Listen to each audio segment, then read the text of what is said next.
She was attacked by what appears to be essentially a robot.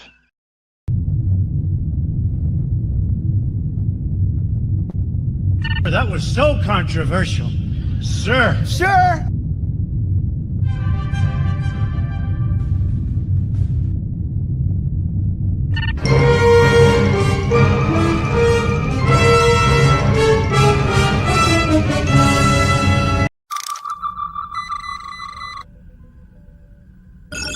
Incoming transmission.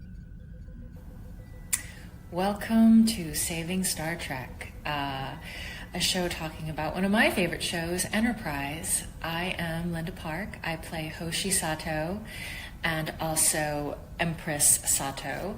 So enjoy this show. I love that it's finding a whole new life on the streaming services. And you better hit that like button or Empress Sato will not be happy. I mean, she could make a storm happen, and she could really make your life hard. Anyways, enjoy the show, hit that like button, and thank you for being a fan of Enterprise.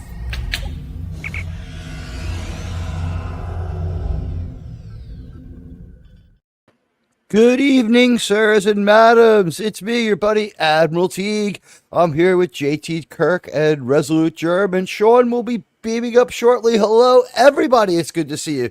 Gentlemen, welcome to the bridge. It's been quite the day. How have you been? Outside, overheated, and still somehow better than Strange New Lows, despite all that. So, yeah, doing pretty well. How about you, Germ? Well, despite the best efforts of modern medical science, I am still alive. We're grateful to that, and we will have Dr. McCoy fill you up with some whatever it was that made him so loopy he jumped through the Guardian of Forever, which we are probably going to have to start calling the Deputy of Forever because of our improper and very controversial use of the term Guardian for other things. But hello, everybody. What's the use out there? We got Wes Cagle, Lombardi 1969, Mark Harkness, James Caserta, JT's here with me, Buddy's out there with you. I got Germ here with me. We see out there in the crowd Lombardi 1969 and a few other people. As I scroll back, I think I maybe named everybody. But you know what? This is the part of the show where hello, Kimberly Ann Hart. This is the part of the show where I appeal to you to do the one thing that is it's very controversial, and I'd be very much appreciated if everybody could just do me a favor, hit the like button, and also go up to the pinned post on the top of the chat. It's right over there, right? And just go to my video for SNW. Do me a favor. Like that thing. I do not get enough impressions here on YouTube, and I am not satisfied at keeping our opinion to ourselves. And I think I speak for all of us when I say the show is garbage. So say we all. So say we all. So say we all. All right. So last week's video did the most numbers we have ever seen in a Saving Star Trek video in one day. It did 1,300 views. It remains the crown jewel in anti-Kurtzman uploads. This week, slightly different story. Much lower views, and I don't think it's me. I know what it is. It's that they can only outrage and upset us to get attention. An episode, first of all, what's a regular episode of this show? Of their show, and we'll address the Bakula rumor in a minute because we have the down low on that one. I'll give you the headline for it right now in case you're curious. It's not a scam, but it's clickbait. There's some truth to it. There's some truth to it. There's some truth to it. But it's essentially clickbait meant to get people to want Scott and this guy Sussman's autograph, who is an Enterprise guy, to want to go to their tables and get their autographs, because maybe they have a new Star Trek show, and what they have, which is the most interesting part of this that makes their pitch sound more the strongest part of their pitch is that this was already pre-rejected by Kurtzman, so this is a pitch to the new people. Yeah, that's why an Archer show. I was like, well, that's what's called Star Trek Enterprise. I was the first impression I got was they would throw a bunch of money at Scott Bakula to be like, Hello, this is a message from President Archer in case there's ever a Federation 975 years in the future, or whatever the fuck they are from him. You know what I mean? For that Star Has Trek anyone seen Discovery. Bakula these days? What does he look? Just He's finally 70. aged. He's 70, and he looks 70. it. I mean, 70 is the new 60, right? But do you Is he really looking want to try Harrison Ford 70, or is he looking like he's Baculaic? better than Harrison Ford 70? But still, do you really want to try to start a new? Well, Harrison show? Ford's 83. At 70, he still hadn't detectably aged. It was like there was okay. it happened Yeah. rapidly. Right, Thereabouts. he's 75 or something like that 77 in Force Awakens. Well, look, I like Scott Bakula as an actor. I've never met him in person. I have nothing against the man, but at the rate that they film shows these days, where it's 3 years, 2 years a season, you want to try to even start experimenting on a show where your showrunner is 70? I think the idea was more like the showrunner might be even older, but I think the idea was that Bakula would have like a small presence as the president of the Federation, and we would be taking it up in real time. Past Well, they the couldn't point do of worse the than the beginning. last president of the Federation they picked. Right? Or for that matter, they couldn't pick a worse planet than Ceti Alpha 5. I mean, last week we saw maybe what this season's best episode, and I just got a signal from the surface of the planet. Hoshi, you know what? Tell Trip to lock in on Mr. Carter and beam him directly to the bridge. Hey, what's going on? Hey, fellas. Hell. We're addressing the Star Trek movie fabrication, the Star Trek project fabrication matrix about Scott Bakula, who managed to get himself into the rumor mill today. It seems to have been devised for Comic-Con. Yeah, they're just trying to stir up conversation. It seems like they took an idea that someone pitched a few years ago. Hey, let's resurrect this and see what's going on. Sean, shouldn't they have a conversation? I mean, they're running their Strange New World show, and they just teased Starfleet Academy. Shouldn't there be a ton of buzz on the interwebs about all their Star Treks? There is no Star Trek buzz. They can only do that now by being extremely offensive. Extremely offensive. Go ahead. Here's the thing. Sorry. I don't think they have the right to do that. Otherwise, you would have heard something from Kurtzman. I think Here's this the is thing, a Kurtzman last-ditch rejected effort it. to get, he had to have been behind it. He's rejected this already.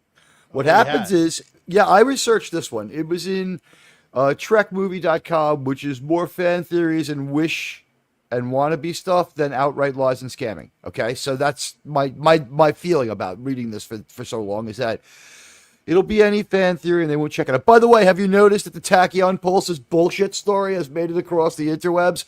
Guys, Clownfish TV is telling... Clownfish TV re-reported something from Tachyon Pulse, and now because of that, it's gained legs.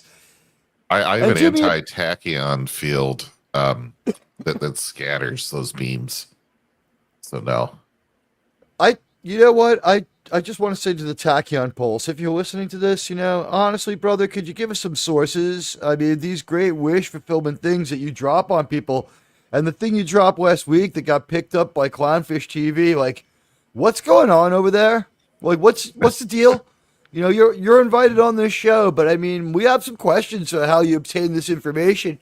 And I mean, if your sources yourself, which for the most part, like, we give sources, but like we also, Gerb and I just correctly devised a bunch of things with the Paramount deal and with the Kurtzman firing, where we said we didn't think he was going to be fired, but we didn't think he would be renewed, and that we didn't think anything would be known for about a year. We said that last July. Things are starting to come out now. So we didn't make a prediction, really.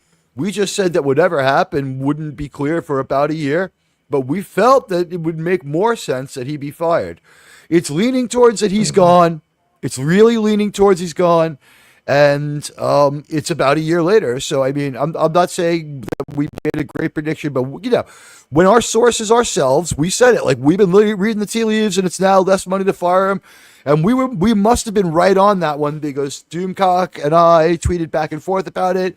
His video dropped after our live stream about it. He did a video. I did a video. Everyone stands by the timeline. There's no dissent over this. Everyone's cool about it. It was just by, deduction, I managed to be in the wheelhouse of what was actually going on so far as we know. Like, no one's come out to deny it.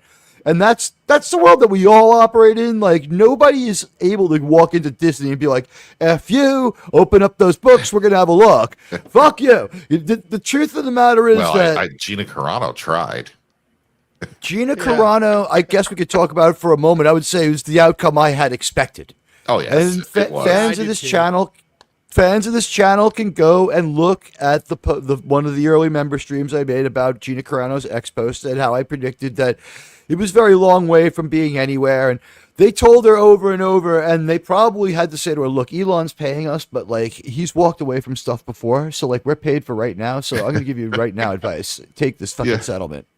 Right? Well, yeah. And, she's going to be like, she's going to be like, but I have money from Elon. He's like, let me tell you about the Hyperloop, lady. Yeah, I'm sure it was good, but I've seen a lot of people were really disappointed about that we didn't get the Discovery, and I was. There was never going to be Discovery. Well, there was never going to be Discovery. And that's the thing, and I was I was kind of hoping in one end to get Discovery. But you know what? To the people who, if anyone out there listening is upset that we didn't get that, don't. Gina didn't do this for us or the fans. She did it for herself, and we got to be happy for her. She seems to be content. And right, it was made into a crusade, and it made for great YouTube. It's still a win. Sean, turn up a little bit. Oh, it's still a there win, but you also have to be just realistic on what someone's going to let happen to them. What's going to happen? And they were never going to allow Discovery, as much as you think that justice could only be No, it was a civil case, and they would have rather delayed it 30 years before they ever let Discovery happen. Yeah. So here's the thing. I mean, it's a win. Doomcock's video was spot on. It's a win. It's as close to an apology and admission that we'll ever get from them. Yep. And if it results in things turning around, all the better. And I think maybe we might get a tacit apology when there's a new CEO. That's when you're going to see bigger changes. I think the most likely way it's going to happen is when there's a contract for work. First of all, this was a Hollywood contract. It is well known, and you could probably confirm this. This is why we don't know what happened with Strange New Worlds. With Star Trek Discovery and Netflix. Star Trek Discovery and Netflix we're at a breach. Netflix wasn't going to show Star Trek Discovery. They rejected it on receival. Okay, so what happened was at that point, there was no contract anywhere. I'm going to cut through a lot of stuff that you guys hear this stuff all day. I'm going to tell you, here's a little fact about me. I did go for a couple of years to a bad law school, and it sucked. And that was, and I actually ended up in a confrontation with the deans of that law school, where they gave me a letter saying I left on my own terms and returned my government loan in cash to me, which I immediately mostly redeposited to the government. I was like, remember, I still had all 20 years to pay this shit off. So I was like, I was stuck in another state with no income and nowhere to get by.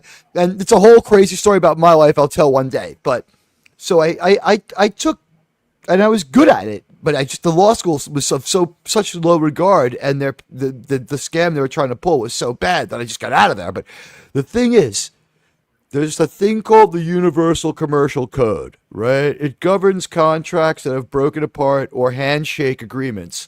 For instance, if this show was on a mutually held channel and someone went their own way, we would have an established relationship of being on the air together, where there would have been a handshake on a mutually owned channel, and there would be without there being any documents, basis for people to go to court, basis for people to be given, like, I don't know, money to promote, or whatever, to like split streams to compensate for the loss of subs. Like there are actual laws set up for strange situations like that, and every state has its own universal commercial code, and then there's one for the whole country. Right. And hey, Radioactive, thank you so much as we do the quick law lesson. The Carano case is at best a Pyrrhic victory. Named for King Pyrrhus, who was great-great-grandfather on the mother's side to Alexander the Great. Do you know what he used to do? He would go to Rome, and he would burn down like most of Italy, and he would just march up and down, and he would like demand tribute, and Pyrrhus would demand it, and he would demand it, and he demanded, and then finally the Romans were like, we don't have any money, sirs. Perhaps what we should do is like get our shit together. And they're like, well, what are we really except a bunch of convicts and outcasts who've run away from other parts of Rome to live in a swamp? And they're like, you know what, sirs? If we kick his ass, we would have money and we could improve this swamp, because Rome is below sea level and a swamp. So what did they do is they said like, King Pyrrhus builds a small fort every night and withdraws inside of it with his entire force, and we can't fuck with him. So like that really like messes up our night attack strategy. Like we should build sirs, we should have like, marching forts too. So like that's the Romans learn from everyone they beat. But yeah, it's a Pyrrhic victory. This is what happened. There was no contract. And thank you, Radioactive, so much for the generous $2 American super chat. It's better than a phallic victory. It's absolutely better than a phallic victory. To Angel Reese about that. Yeah. I'm trying to trigger everyone's OCD. I'll put us back in a more Kansai way. I like being biggest. I like being big. I like being large, and and I've changed the theme, so it's black here. So I'm big. Got a ways black. to go. Yeah, I am pretty scrawny. All right, listen, here's the deal. With Gina Carano, she signed up front a contract to be in a Hollywood production that has in it a rider that says that you agree to never go to court for any reason whatsoever, and if you get squashed by a falling crane, you get a certain amount of set money in arbitration. Sean, that's pretty much correct, right? Yeah. Yeah. Okay, so I she gave can't overcome that. The word of the day prize. I put a banner. I had to look it up, man. I never heard that thing. King Pyrrhus. 2 R's. He was from Epirus. Yeah, typo. King Pyrrhus of Epirus. He was a real problem for the Romans, but he helped shape our modern world. I know you have a useful degree. I should have gotten a business degree. Admiral Teague knows it because he was there. With Pyrrhus, yes. Hello, Stephen. It's good to see you, Cal. Steven's got some 64. Good comments going in the chat there. You guys are popping tonight. You guys are right too about this. Like Pedro Pascal could make a problem. Deej Odyssey is out there. Deej has been a guest on this show, many panels on the show a few times. He's done a great job with us. We're going to have him back soon. Sigvaldson is out there. We're seeing a lot of people. And don't worry, there will be a watch party for North Star, and it will be the most unique watch party in this channel. First of all, this is what's going on. We had the most watched upload in like 24 hours ever with the 1,300 views for Star Trek Discovery, Star Trek Strange New Worlds. I got it out that day. The next day, what happened was this, and it was a good thing it happened the way it did. I showed some of the video live, and that video got a copyright warning, so I had to go in there and de-copyright Toxify the Strange New Worlds upload. What happened was all of the episode, you can actually re-show it on TV demonetized. Like you don't have to obey the 6-second rule. I found that out, but I'm not saying test it. Don't test it. Well, but I think you can. How the hell did you get a copyright strike from? It wasn't a strike. Warning. It was a you got a warning. It wasn't a warning from Paramount when Strange New Worlds does no, copyright. It was a notification. Doesn't YouTube like say, hey, this is? It was just a demonetization, but the thing is, it said copy. Every single thing from everyone else. So why do they care? This was the only part of their show that is This is the only part of their show that's copyright strikeable. Listen to this. This is the plot thickens. This is the only part of their. Now you still have to play by the YouTube fair use rules. You can't re-show their show. Don't try anything fucking crazy. Honestly, right. I'm being honest with you. I'm not giving you YouTube advice at all. Don't be like me. But like what we did was we showed some of the producer credits, and I think what happened was maybe it's possible some of the music bled through, but I think the deal is the only part of their show that is heavily copyrighted, watermarked, and penalized for being reused is the opening introduction, because it reveals that there are only 8 named cast members and 21 producers. Yeah, There's only 5 technical people. Stupid. 8 named cast members, 5 technical jobs, and 20 to 23 producers. That We is topped just- out I'm at 24 pretty sure- last year. I'm pretty sure 18 of those producers never even set out a foot on stage Oh, for or sure. on set. You know, But J.J. Abrams sends us his Question, how many of them producers. actually exist? They don't send us their best anymore. You know what? There's no. But here, just really quickly about the Bakula thing. Not a scam, but it's speculative clickbait. The article was from Trek Movie. It claims Enterprise writer Michael Sussman and Bakula pitched Star Trek United. It was a political thriller about Archer's Federation presidency to Alex Kurtzman's secret hideout. Now, this sounds cheap and dumb and boring and derivative, and I'm surprised he didn't jump on it. But I guess the deal is because these people had association with Star Trek before, and thank God they didn't sell the Enterprise, which is the third most popular Star Trek show of all, and that includes new shows. It is right now the streaming order. Last time I checked was their new piece of garbage because it's getting. Remember that is new. It has an ad campaign. Like second, but not by much, is TNG, and third by not much is Enterprise. Enterprise is the third most popular streaming Star Trek show. There's mystery about the show. We happen to be on the right show at the right time, and with this one, here's the red flags. There's no studio backing, okay, but there's no studio backing for Kurtzman.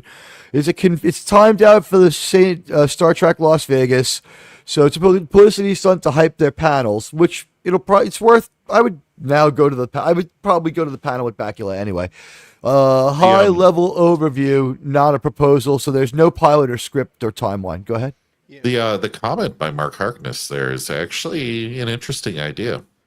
If she didn't sign the deal with Disney and instead had done something with Paramount.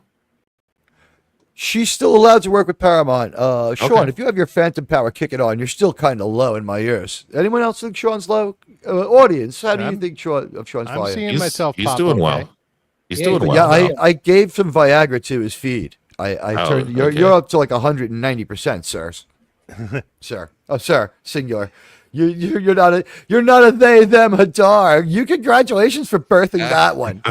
Congratulations for putting a piece of pop culture lexicon. It's a them hadar. The Admiral Teague spin is the they them hadar, but It also part Sean, you Klingon, did it. Congratulations. but also part Klingon. That's That's what I hate about the they them hadars. They're clingy drug addicts.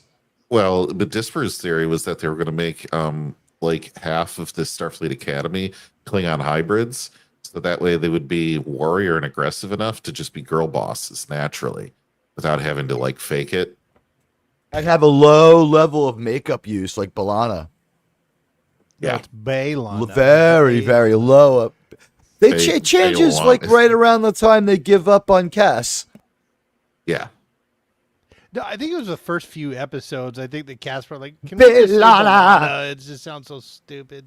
Balana. could you imagine? Sir, the captain has a speech impediment. We can't use that name anymore.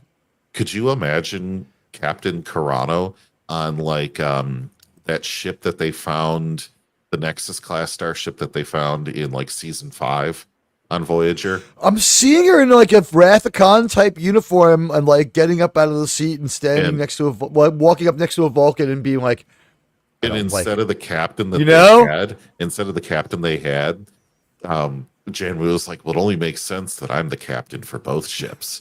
And then Hey, Captain Phobos. Carano being like, I don't think so, bitch. It's just like making her got regret everybody it. here. That would be so awesome. But So listen, just as far as this goes, Sussman's credit, by the way, is he wrote 22 episodes of this and produced 70 plus, so he checks out. Bakula's involvement is kind of plausible and possible, given his history and the fact that he's at the same con and he didn't say no. But also, like, I would wait till after the con to deny it. And here's what they're basing it on.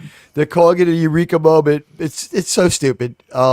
If you freeze the screen during Mirror Mirror, is it called for this franchise? If you freeze the frame in part 2 of Mirror Darkly, you will see a screen with text on it and the life story of Jonathan Archer in the Prime timeline. And if you freeze frame it, it's digital and it's early digital, but you can zoom in close enough to read his life story. Enhance. So yeah, Enhance. exactly. Admiral, Harrison, can you go back to that thing you posted from Mr. Phobos that he said about no problem. Harrison, get that for me. Enhance 15 to 23. Here it is. Yeah, it's Phobos. Can you spread the word about that? Post it on X. Get the word out. The ladies know. Address it to Mrs. Carter. All right. So anyway, I this is speculative clickbait. Here's the thing: the fact that Kurtzman passed on it has me slightly interested. That's the only thing I can say about this one that makes it interesting to me. It's a white male lead. Of course, he's going to pass on it. I hadn't thought of Bakula that. has a measure of testosterone about him. He's not good. Speaking of Alex Kurtzman, sirs, he rejected United, but he greenlit flashier Star Trek like Discovery. He's 1/3 of the unholy trinity of, himself with Lindelof and Ortsy behind North Star ripoff movie. Have you seen the movie of North Star? It's called Cowboys and Aliens. Yeah. A soulless ripoff of North Star. It's North Star in reverse. Ebert trashed it as a dreary slog with no soul. Kurtzman's knack for shallow spectacle overstory, like Transformers Into Darkness, explains why United, a fresh idea, got shelved. Trekkies, don't buy the hype, though. Join the North Star watch party. We're going to roast Cowboys and Aliens a little bit, and please Harrison give us some Ford? comments. The one with Harrison Ford? Yeah, okay. Yes. I saw that. Where Years they after try it to came make out. it think he's Indiana Jones. Yeah, I saw that years after it came out. I was like, wait, isn't this that North Star episode from Enterprise? They ripped it off. Yeah, Almost got away with it, didn't you? And Stephen M is right about Cass with the one exception, except for the toward the end when they brought her back as a god. She went beyond girl boss there. Nice Richie Blackmore style Stratocaster there, Stephen L. If Kurtzman rejected it, it's quality. I would just say, it doesn't necessarily mean it's quality. This was probably the plan. This is how he did Star Trek Academy too. What happens is if you pitch something to someone, after a while, you kind of end up owning it. I don't know how it really works, but what happened was Star Trek Academy. I've been reading about this for 8 years. It got pitched when Section 31 got pitched, and it was pitched by someone who was popular 8 years ago. Remember Lauren Conrad? Remember shows like The Hills and Gossip Girl? Remember Gossip Girl?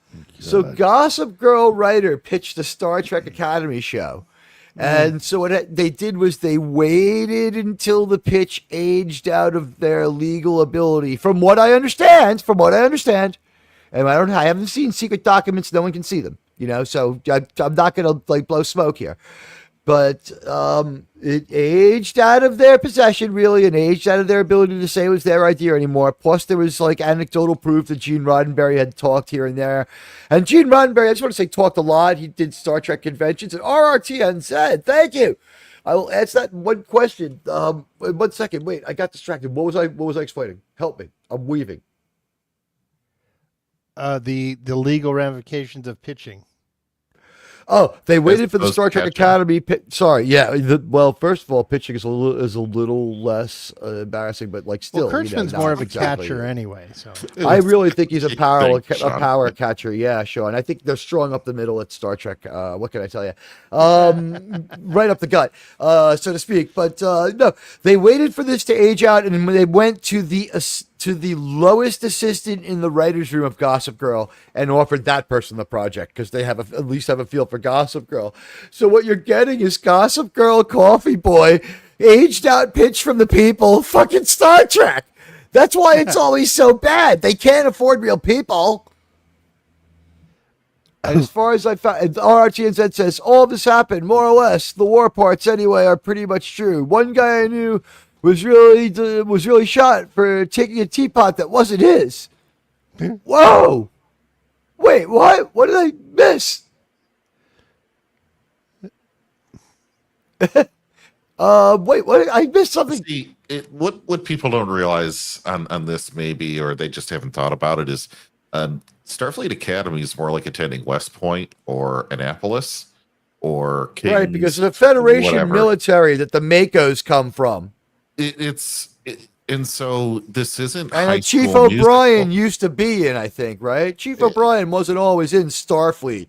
He starts out as Federation military. He's a foot soldier in the war against the Cardassian aggressors. And by the way, like Stephen M is right there with us with the Star Trek feelings. RTNZ's quote is from Slaughterhouse 5, by the way. Is that what it is? Thank you. Yeah, I had to look it up. I do not claim knowledge, but I looked it up. It's Kurt Vonnegut wrote that. I remember from that story that the greeting from the time travelers was hello, goodbye, hello, because they weren't sure if they were meeting for the first time, the last time, or again. Oh, like Lone Star and Dark Helmet. Yeah, exactly. Or these cowboys who very well complement the American Guardians that we had. Listen, to finish up the Gina Carano thing, and we're at the 31-minute mark, so maybe I could make a point here.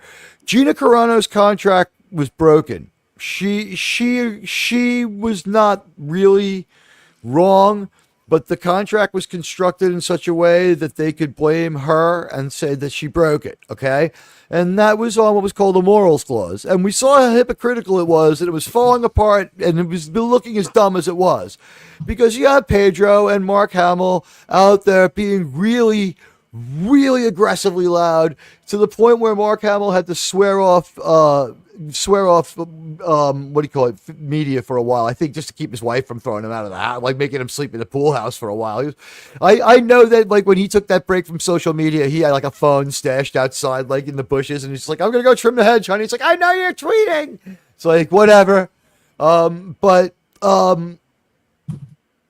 I do not think there was a better outcome for her, and I think this is what's going to happen. There was a contract. There was an existing work relationship. She did things that weren't outside the norm. She will be paid for a season's worth of The Mandalorian and be given a part of equal proportion to what is averaged out by a matrix that was predetermined and is in a book somewhere in the arbitration handbook in Hollywood about how much time she should be in The Mandalorian movie. But if they have any brains whatsoever, they'll make it Cara Dune, and the movie will end with her the movie can begin with her saying hi to Mandalorian and Grogu and going and having a fucking adventure, and they'll probably still fuck that up, but there's no interest in having them get off that porch. I don't care about those characters anymore. Does anyone care? No, sir, nobody cares. It's Mr. 47. It doesn't matter. Nobody cares. Exactly. Nobody cares about this one. But Gina Carano probably would be a difference maker. What's ironic here is by folding for something and making a concession really only to the law, it turns out to be a huge concession to their audience, and it gets their ass out of the fire. Whether she wants to work with them ever again is beyond me. She could take the pay for it and be like, F off, but she could also just be like, yeah, I am going to show up in your fucking movie. I'm gonna you like that, and that might make for some I might go see that movie just for the cringe factor, because like, could you imagine like if Pedro like it gets loud about it, it's like, I will not be on the set. It's like he sends like the most interesting man alive and makes him wear the helmet. It's like, so hello. It's like, what? I mean, it's not like he needs to be there, you know? Yeah. It's like, let's face it, is Pedro the least interesting man alive or what? I'm pretty sure. Pretty sure. He's well, maybe not at the us. gentleman club. No. Like Pedro's one of those guys. It's like when you see his flashback, most interesting man, like the least interesting man alive. Like you wish it could be a shorter commercial because, like, I think one of the things in the real most interesting man alive from this is a million years ago. It's a beer commercial from 10 years ago, but like that's where we're at. Listen. Like he's cliff diving. They show like there's one of them where there's a flashback and they show the most interesting man alive when he's young and it's like the 70s and he's like hang gliding and other stuff. And then they show him cliff diving. What I love about that, Sean, is with cliff diving, it's doubly dangerous because you have to time the wave so that you hit the water at the point that it's full enough that you don't hit the rocks. So I would like it to be with the Pedro Pascal, like, you know, like in the flashback, it would be like the least interesting man alive. Like he mistimes the jump, splat. The water washes him away. It's like that's the rest of the story is just him floating. He's so boring. I mean, licking that rainbow rod, like tasting the rainbow, was the most interesting thing he's honestly done. Is stir it up for what he believes. And we've seen some stuff about this Star Trek Academy show, and we are absolutely just Sean. You can JT and Germ thoughts. Yeah, so my thoughts on this were it's not High School Musical. Starfleet Academy was really damn hard to get into. And academies are really hard to get into that are military focused. You look at the idea of going to Annapolis or West Point. The latest time that somebody made an actual movie about a service academy was in 2006 with Annapolis. But it really wasn't so much about that as some kid that was disadvantaged trying to live out his dream of joining the Navy and going to the academy, right? The other time was West Point. Now, West Point was a film made in 1927. So you look at this idea that you're trying to make this whole TV show around, it's not a very good one. Like, there's a reason why there aren't all these movies out there about this. Because life kind of sucks. You got a lot of adversity and hardening, a lot you have to learn about yourself and all this shit. That is not going to be conducive to a Star Trek TV show or any other TV show for that matter. They haven't earned anything and they need to. And so you can't make it like MASH. You can't make Tommy it Entitlement Academy. Yeah, they're not wild and crazy, so you can't make it like a frat house show. Ideally, Starfleet Academy would be a lot like Top Gun School. Yeah, but you don't get out into the city like that. See, you're spending all your time drilling, doing PT, and learning, reading and shit. This isn't like, Camp Cupcake or something in the Top Gun movie. He had far more liberty than those cadets get. Far more liberty. Unless you get into Nova Squadron. Yeah, but it's going to be Star Trek Rudy. Yeah. A bunch of Rudies, bunch of kids who don't deserve to be there, magically get accepted, and for no reason whatsoever succeed. Yep. Cry about it and then just succeed after they're done crying. Mm-hmm. And so that's probably... I have a worse expectation. I hate to break it to you. Even if it wasn't... just landing on this, even if it wasn't bullshit Kurtzman, the idea would still fail. I don't think it's even dependent on him to fail. I think it's just a bad idea. Before anyone else goes, I'm just going to say quickly, here's my expectation, honestly, is the attempt will be more like Star Trek Glee. Sean? Dude, that's what he's about. We have seen show tunes, and next season we're getting fucking puppets. The guy is, I don't know who he loves, and I don't fucking care. But like his fucking interests run with like the strangest of women. Musical.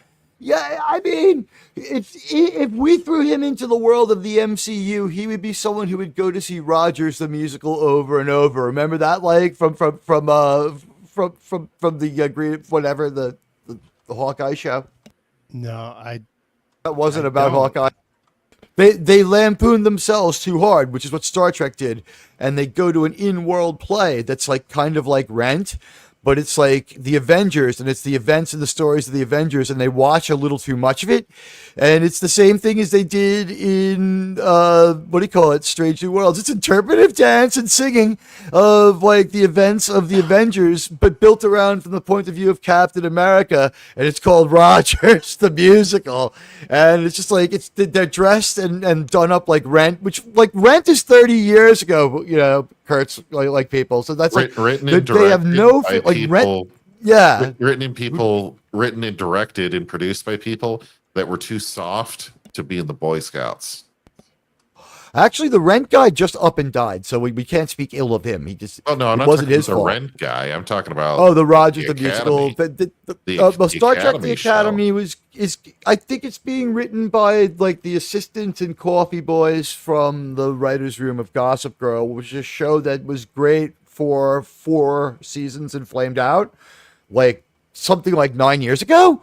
So I mean, what is left of that in popular culture, except that there was not a crossover, but the characters appeared as themselves in Family Guy. Like that's the only connection to reality that's got left. And they're going to give these people, with Paul Giamatti, son of the guy who banished Pete Rose from baseball, buying back all the goodwill I gave his father by whistling the Star Trek theme as he walks down the hallway. Paul Giamatti has an Academy Award. He couldn't say fuck you to Alex Kurtzman.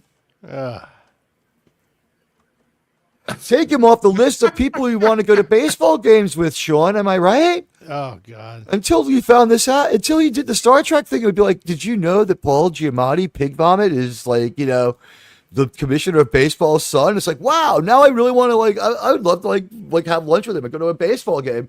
Hey, Wes Cagle with a $5 super sticker of the Bravo Bravo. Is that Bravo? Because Bravo Bravo Gina Carano. I mean, like we know that it's been a good day for her. She gets, well, here's the thing. She got her reputation back.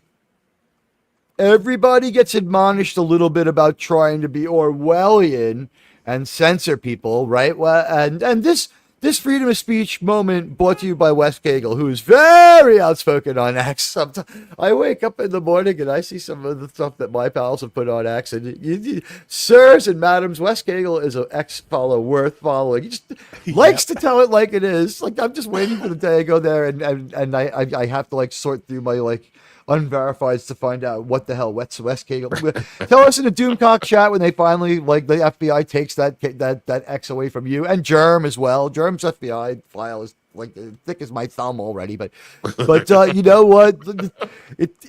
This is the best outcome in a legal system that probably cannot move in real time and will always be 25 years imperfect, which might be 25 years at your own expense. For Gina Carano, this has been what, about 6 years, 4 years?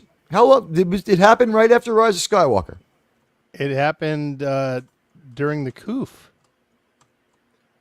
wasn't it? Which was like a year after Rise of Skywalker. So it's been about 6 years. Yeah, so 6 years. For 6 years, Man, this has time gone flies. on. Like an era in life can pass. If she what did she go from like 46 to 51? How old is she now? Like 45? She was 39. She's now 45. Life has gone on. Like Gina has been on pause, and I mean that as in life. Her life was paused by these events. Her career was thrown into like, you know, stasis because she was accused. First of all, if you want to get rid of someone, you have the decency to just fucking fire them and pay their contract. Did have she do to that try to one destroy movie them. for the Daily Wire? It was like She did Hell on the Prairie as well. Hell on the Prairie is the movie I think she did. It's unfortunate that she didn't prosper more, and you know we're pro Gina Carano on this channel, but in an imperfect legal system that was, you know, based on stuff that was written 250 years ago, that was based on stuff written like 500 years before that. I mean, if you think this is complicated, the British, Gavin, you guys don't even like have a constitution, if I'm correct, right? You just have a addendums to the Magna Carta. But this could have gone on 15 more years. Oh, In yeah. their hands, they had a signed contract that said that she would never take them to court, no matter how unfair they were, as a provision of taking the original payment that they had managed to not overcome, but fight to a standstill. If you notice, there still was not much information coming out. Go ahead. Turns out she is 43. She's a little younger than I thought. I apologize, Miss Carano. You don't look a day over 23. You still look beautiful, baby. But you could come over here and beat me up anytime. But quite honestly, because she wants to. because she's actually, like, I believe, shorter than Lucy Lawless. So, like, maybe I could survive the blows. And who knows what kind of blows we're talking about. Oh my God, Wes Cagle, thank you. Let's see. They try all the time to take my ex account. I always tell them in the appeal, go after your mother. And my account is restored 5 minutes after. The mother must like it. They make their mother very happy. Oh, Jesus. Everybody, welcome to the intelligentsia. This is where we wear weird masks and plan the downfall of She-Hulk. What can I tell you? There are some people, like, the oldest expression in the world is perception is reality, and that is exactly what's going on here. Like, Gina Carano had what amounts to an even more watered down version of a racy joke in the break room was their justification kind of thing. You freak some people out in the break room when you cook that fish, that's the thing, or whatever the it was. thing was, it wasn't even at work or anything. It was on her own private time. And it wasn't private. I think that's the thing. It was like On her own contractually time. mandated. No, but it was on her own time. I don't It even wasn't think it done was at work. right. Are But you like talking about Pete her Rose post? bet on baseball on his own time. It's a morals clause thing. They put a morals clause in there. Like this is a Hollywood contract. They're holding all the cards. So like, do you want these millions of dollars? Apparently Then sign not this piece of anymore. paper. What happened was there goes out to prove is a morals clause is not enforceable. The morals Not in clause California. is actually what this goes to show is that a morals clause can be fought successfully to the point where even Disney wants to stop losing money and will put Gina Carano in the movie and give her money because one, the movie will have a better chance. They could save this movie with Gina Carano's appearance. Look, the movie is not going to save Star Wars, but they could possibly turn around the fate of the movie, especially if it's something like, imagine the storm of great publicity they could have. Pedro Pascal storms off set, makes Extra do all the lines. Like, it's going to happen anyway. It's like, but Mandalorian's participation sharply reduced. Yeah, I know, he mails it in. Mandalorian participation sharply reduced, right? And then like the next thing that we would have would be something along the lines of like, what's her name? Katie Starbuck says she won't be in scenes with Gina Carano, so they have to make Gina's part bigger and Katie's smaller. I mean, this could actually, it's like, I won't be on the same set as her. It's like, but this ties our hands. Now it's like a 70% Gina movie. And it's like, all of a sudden, that's like the biggest thing since Rogue One. And then they would still drop it. Revenge of the Sith made $900 million in 7 days, and they still didn't extend its release. This is not smart people. But apparently they don't need the money, which is why I think that people such as That Park Place and WDW Pro and everyone else mostly focus on Disney. I think there's a pile of money and other income streams there that mean they'll never go broke. And I think it's a lot safer of a bet. We could find ourselves having to realign to something else tomorrow while Star Trek sits around in bankruptcy court. Doesn't look like it'll happen now. It looks like the Ellisons got it, but if Oracle saw the Star Trek Academy, did anyone see the ratio on the Star Trek Academy trailer? Yeah, you shared that. It's like 8-1 negative. I'm going to pull it up now, guys. Starfleet Academy trailer. Now, I cannot get remember, you're not allowed to tell people to go ratio something.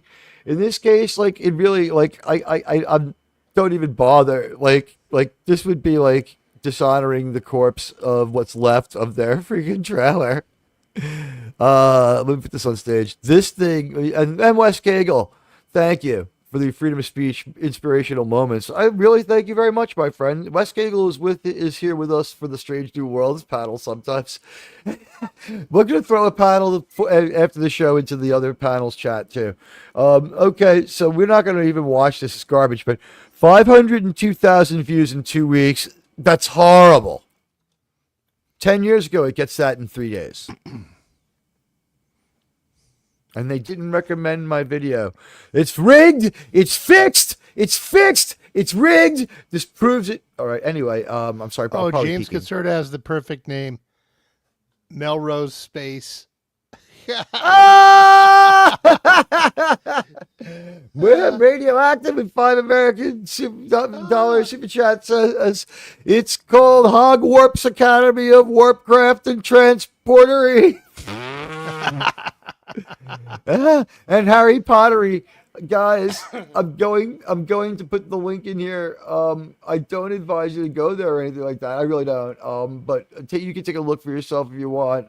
It's ridiculous. Their ratio is 7.2 thousand thumbs up. So about the lifetime of this channel worth of thumbs up in 3 years. 34,000 thumbs down. 34,000. What's pathetic is the number of views relative to the number of people, quote unquote, subscribed to this channel, right? They didn't even hit 1-to-1. And this thing was embedded in Shill News outlet, Access Media type crap. So you would get a view on it, even if it was, on someone else's website, it would just start playing. They still couldn't hit 1-to-1 views. They actually they wired their trailer and their other stuff. Trek Culture wires their stuff through other people's websites a lot of times and masquerades who they are to farm views, because like people just be like, oh, Trek Culture, it's crap anyway. But they're really just getting clobbered here. Look at that red bar. And by the way, pinned to the top of the chat is my new Star Trek video. I got the impressions by making an end run over to Reddit, where they called me a lot of interesting things and said and had some interesting theories on my parentage that still didn't match up with the truth. But thank you so much, Radioactive. And this ratioed show. Does anyone really think it's going to happen? I get something. They put Guaranteed 2026 on there. They'll have a bastardized part of a season. Just I think it airs somewhere else. I honestly think right now the best thing they can do is probably wait, let's take it from here. The best thing they could do is buy it from him, because they have right of first purchase for like whatever. Because the thing is, and Section 31, this is my thought process now, and I would just like you guys to tell me whether you agree or not. My thought process right now is, as bad as he is, he's actually trying to make it so bad that they pass on it, so that someone else will buy it, so that he can develop new means of distributorship, while also putting them in the spot where if they don't buy it, it gets devalued so much that if the new distributor is shit, well, that's the level he's at anyway. And if it degenerates into young adult novels and comics, well, he has the rights. I think that he's doing it even worse on purpose to kill it. Anyone? No, he's not that smart. I have to agree with Germ, I think. Yeah, I agree. I have to agree with Germ. He's fishing for a big check. They're going to cut him a nice sizable chunk of money. They're going to put out some half-assed piece of crap of the one season, and he's going to be told to go away or you're going to wake up in a desert somewhere. Here's the problem. He has the right to make it if he can raise the money. And what we've seen is he doesn't let that stop him. He just makes it anyway. From him. No one's going to just to have Star Trek. Yeah. The thing is, that's the problem. Is the thing is, while no one's going to buy it from him, that's the danger. What if who would buy it from him and really get a lot out of it? Anyone who wanted to destroy Star Trek, like Amazon could buy it. Amazon, by the time that happens, that happens, we will have some kind of good property coming out. Hopefully, yeah. Then it's dead in the water. It would the be like when they equivalent- bought It could, that it Cape could sit out Crusader. there for years waiting for our new Star Trek project Yeah. too. No, this is a very dangerous shark to let out of the water. An Alex Kurtzman no. production bought by someone else is something you can't allow. You have, and No. the thing is, Consider I it consider just- it extortion to make a $30 million or $200 million project that is really brand destroying, and like if you don't buy it, someone else will buy it. Like once he can't sell it to you, he'll take 10 cents from Amazon, and then Amazon for 10 weeks will have like the worst Star Trek show ever from Poverty Row that it'll never renew, but get watched and they'll get it for nothing, and it'll brand destroy Star Trek and get their new sci-fi like thing off the ground, or put Star Trek in a place where they can buy it for nothing. It's like the cost of storing it'll be more. No, it'll be just like that Cape Crusader thing. That had zero Cape impact Crusader on thing DC. is why this will have zero impact on the value of Star Trek. depends on the timing. Yeah. It had zero impact on DC because there was urgency in getting it out, and the guy did this change. Matt Reeves made it with J.J. Abrams, so of course it fucking failed. And the reason it was on Amazon was because DC passed on it. This is the new thing. People have the right to make it, and you have right of first purchase. So what was unanticipated was making something so fucking awful that you have to buy it to burn it. And that starts with Batgirl. Deep Space 90210 would have been a great show back in the day. Yeah. I think he's damaged goods. He's ruined so many things. He's clearly just sucked money out for his own purpose, and no one's gonna trust him after Mark this. Harkness, it's a great comment. I don't think anyone would trust him, but we're talking about like he raises money from the Democratic Party base, has been proven, right? Or has been at least alleged many times. Maybe he'll sell it to Blue let's say Sky. They can push it over there. if he really what happens if there's a completed Alex Kurtzman Star Trek project out there that's fucking horrible? It won't mean shit. It won't mean anything. Yeah, But what happens we if already it comes got out three when of them. you what happens if it comes out when you reboot? Think of the brand confusion and brand damage he could do if someone holds on to it for 10, 12 years and lets it out none when of the people are you watching could it. reset Doesn't the matter. clock. No, We are decades past that ever happening. You could That reset hasn't been Star a Trek in concern 3 since years. Yeah, even if they're out at the same time, there's the way the market is, the way the audience is now. Brand confusion is a thing of the past.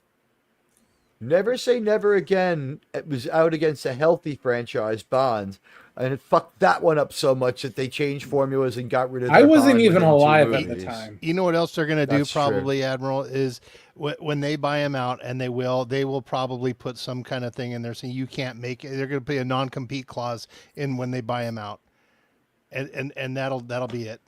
They're gonna have a non-compete clause. I would hope that they just, here's the thing, he has the right to make it until a given time. I believe he has overrun that No, time. but if they buy him out, they can put any extras in there. They say here's an extra $10 million for you, and you have to sign this non-compete. My clause. opinion is he's currently bought out and that his license will age out.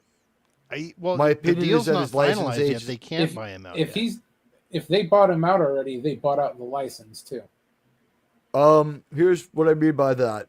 There's no more money. The rotating triumvirate of CEOs actually did a good job keeping this company from falling apart over the course of the year. Does anyone disagree? Oh no, The three that's people true. who ran They did Paramount, a pretty good job, I think. they also had a great arrangement. No one could take the blame, right? You run it this week. It's gonna fall apart next week, and we'll all be at the presser together, and we'll say that it's someone who left's fault. All right, great idea. Admiral? And they sold off just enough to keep it intact. Yes. Looking at recent battle damage to this franchise, the Strange New World Season 3 official trailer, just shy of 4 million views for the Season 3 trailer. Not the original, just the Season 3. Where did everyone go that only 500,000 have seen this one? And I also want to point out that the likes and dislikes engagement on that first video is 5,000 total, up and down. So It's not enviable. they've It's a gotten major what, franchise. an eighth of the views, a quarter They of the bought views, them. and like Some 10 were times bought, in my more opinion. dislikes than total action on the previous one. Yeah, you're right. Either something's getting bought, or they realize that they're like, nope, your money's up. You're not buying crap anymore. Let's see what people actually think of this show. And oh wait, But no engagement except for hate. by the way, that. promises kept. Did I predict that every time Strange New Worlds comes out, it shrinks the fandom? Here we go, right there. There you go, the back of the baseball card. This show is so destructive. People have said it's not as bad as Discovery. Discovery didn't have a fucking puppet show. We're gonna have a fucking puppet show. It's like it's Zap Brannigan and Calculon. Like went through the transporter and turned into Tuvix. That puppet show thing is something that would have been funny as a bonus on the DVD or something. Like, okay, it would have been like kind of cute, but now they're just. The only justification for it is a character like Mr. Barkley creates the puppets. You know what I mean? Yeah. then you got something where it's just like, show us on the Pike doll where the bad man touched you.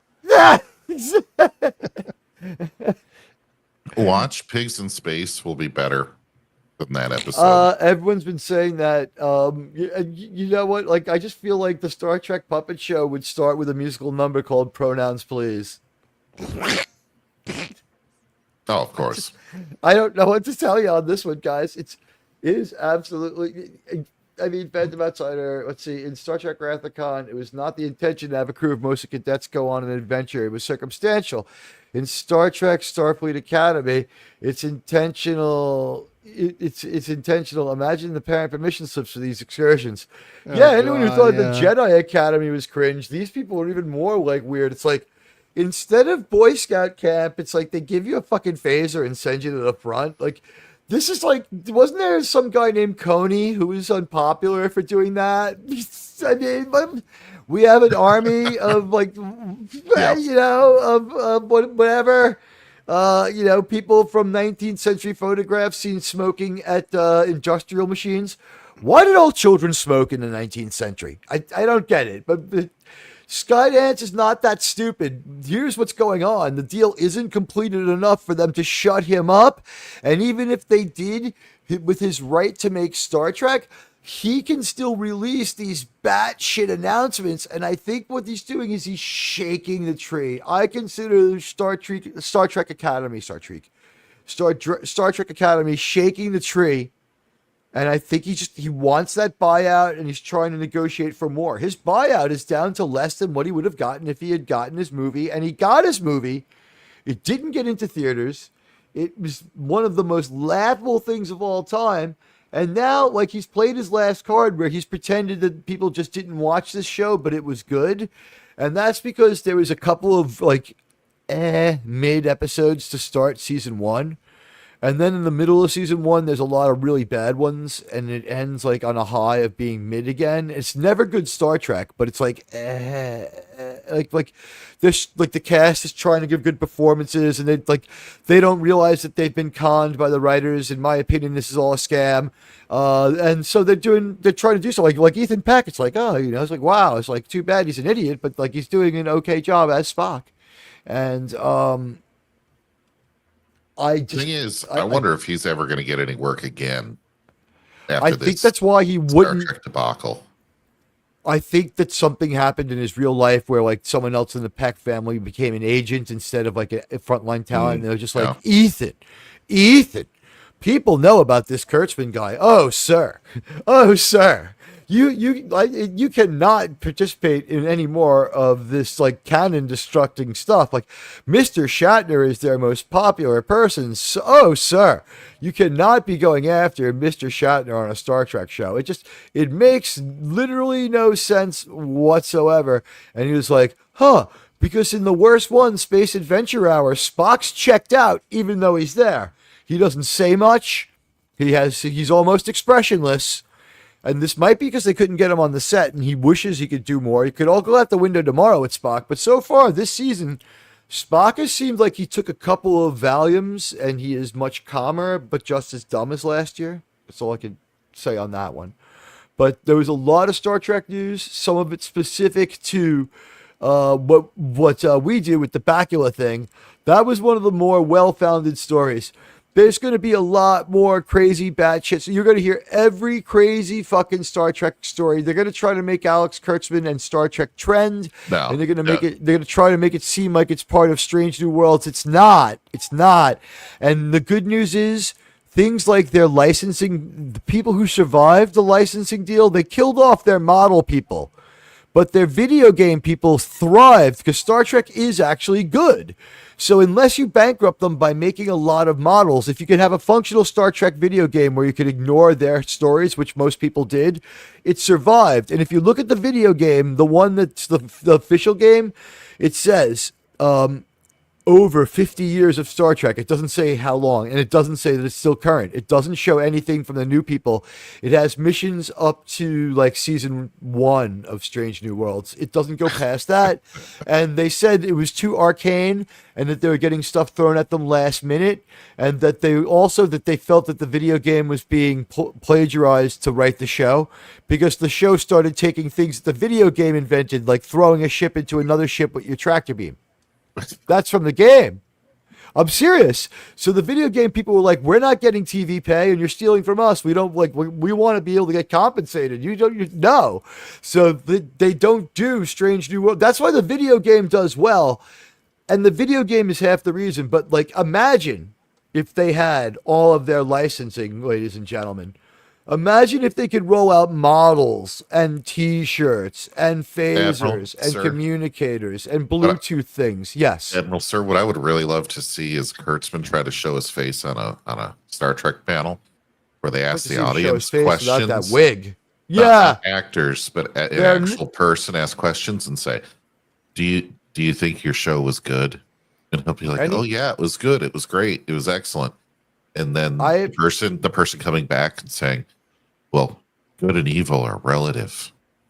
I have never been to an event or a Comic-Con. Let him that's who would, and say it like it's perfect. Sit on that like a fucking bicycle with no seat, for God's sake. Right. I mean, it's he wouldn't insane.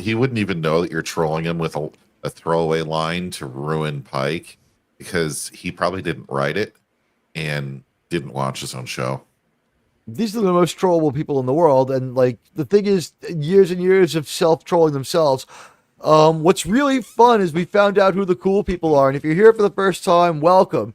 Usually we do a half hour, but there was a lot of Star Trek news this week, and it was very controversial. But let's throw back to something to do with the matter at hand. We covered some non-Star Trek news with Gina Carano. It was the best outcome for her. What can I tell you? I'm happy for Gina Carano. I personally am glad her ordeal is over. She has her reputation back, and for what's more, like, canceling may have been. It may not be possible to cancel people anymore. I know people have tried a few times to do it to me, and it's failed. Like, the canceling attempt on Gina Carano came at the height of canceling, and it was a bridge too far. You can't cancel someone for speaking the truth, even if their analogies are a little offensive.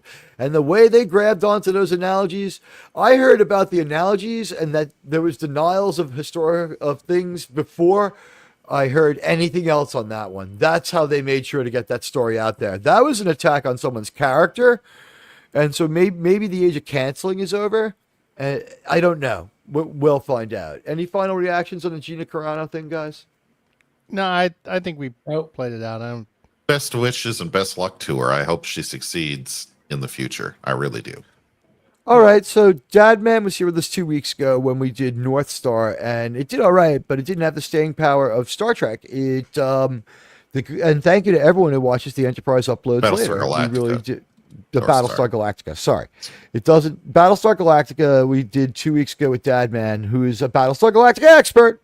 I'm giving him that title now. You can use that one, Dadman. But, and he brought some great insights because him and JT had watched the series through. And we found out this was one of the better episodes of their show. It was called The Lost Warrior. And I think after watching that and then watching North Star again, what we found out was While I still think this was inspired by and has some parallels to the episode The Lost Warrior, we did not remember that episode as well as we thought, or this episode as well as we thought. Yep. And they are significantly different. And I was shocked by how this was actually pretty good sci-fi and pretty deeply sci-fi for a show that had done whole episodes that were nothing but spies in space a couple of times. Yeah, I'm ready to Anybody- watch it. Yeah. Ready to go? Eyes Let's do this one. in space is All right. all I had for that. Let me fire up the old theater, and that'll be. Do you have all the cans for all the film? We got to make sure we switch over to the next. I also reel took in the time. hit and I also took the hit and watched the trailer for Strange New Worlds that comes before this. Yeah. Although they are really not pushing Strange New Worlds hard on Paramount Plus. You notice what also has completely basically disappeared off the face of the earth now that it's done is Discovery. You notice they're not promoting anything with Michael Burnham in it. Like nothing. It's like the show just never existed.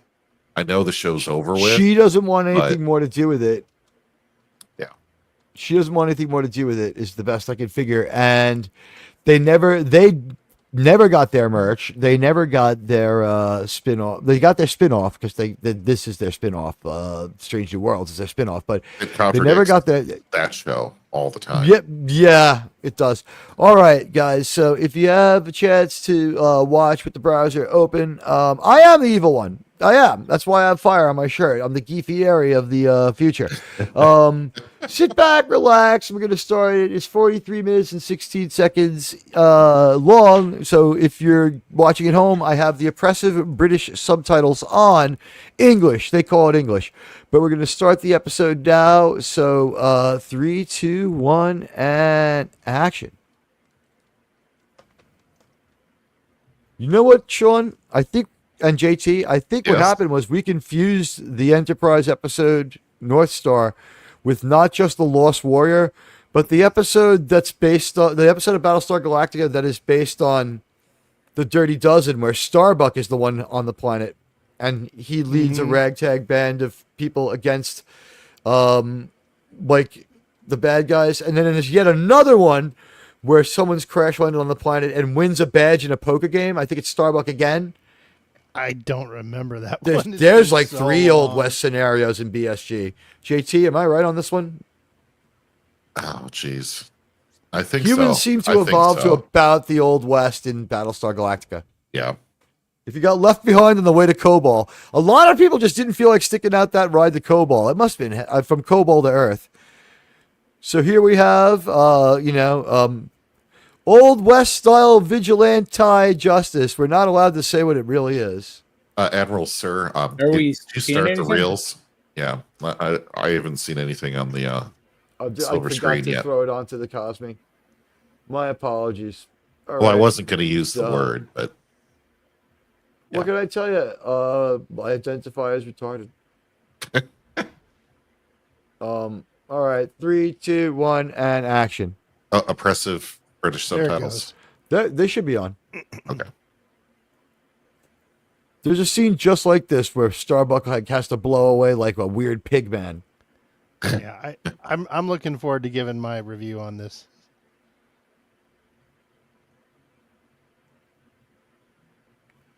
Last week's Enterprise upload passed 600 views. It was at 400 this morning. Now, folks, this is very controversial. If you're going to comment on YouTube, we're calling it shoelacing. Please be very, very euphemistic, Yeah. sirs and madams. Yeah. It's a pinching. They're giving him the Vulcan nerve pinch. This is the human nerve pinch. It was that comedian named Steven. And he had his shoelaces tied. There we go. Was there a year that Let's they just say allowed things that were to be swinging at that depicted party. on TV? Yeah. What What year were they like allowed to actually show that on TV? I feel like All in the parties to that 90s, were you would white. I'm not have feeling been able to like, do it. yeah, they were testing the boundaries of like having a new network. You would never see something like that. That is one of the most. The last 2 weeks have been the most graphic Star Trek episodes we've seen. We saw the entire bridge exposed to the vacuum, and everyone gets sucked out into space. It was from Right. pretty far away, but we see everybody die. Right. And this week we see some old West vigilante style justice, fun stuff like the stuff you would expect in 1923. They showed Jolene Blaylock's name in the credits right when the space shuttle's taking off. Coincidence? I think not.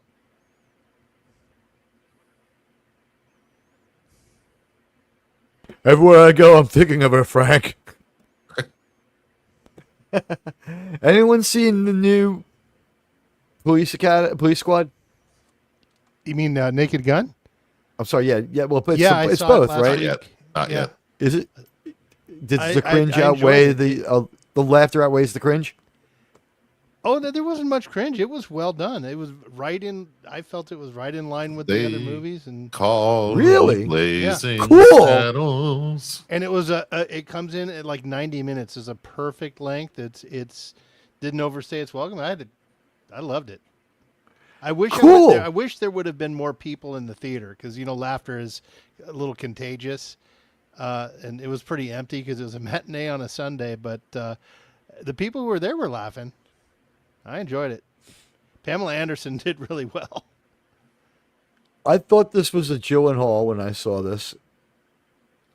But they did do the blazing saddles view of the town to open that It up. did. It's probably the sound from Blazing Saddles. It also looks like it looks like they built this fake town like right near where they filmed some other Star Trek from the original series, doesn't it? It It looks does. like that same park. I don't think they built this town. I think they went somewhere. Well, they No, built it's it on left rock over. and roll originally. We could get it at a discount, sir. Why? Well, the Manson family used to live there. Who was that actor that plays the sheriff? I know he's had to have been in other Western stuff. He's pretty good. No one in the Old West wore a hippie thing around your head. Just pointing that out. Well, I mean, it's not the Old West, right? They've advanced like the Indians in the Guardians in the Guardians. episode "This Side Guardians. of Paradise."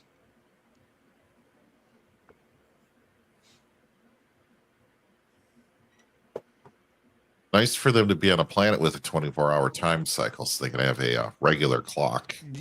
I just want to point out to everybody who's been watching Landman, that Archer has already used more profanity than would be comfortable for the guy who actually thinks he owns the Landman's land, who tells the Landman, tries to tell Landman not to curse. That went real well.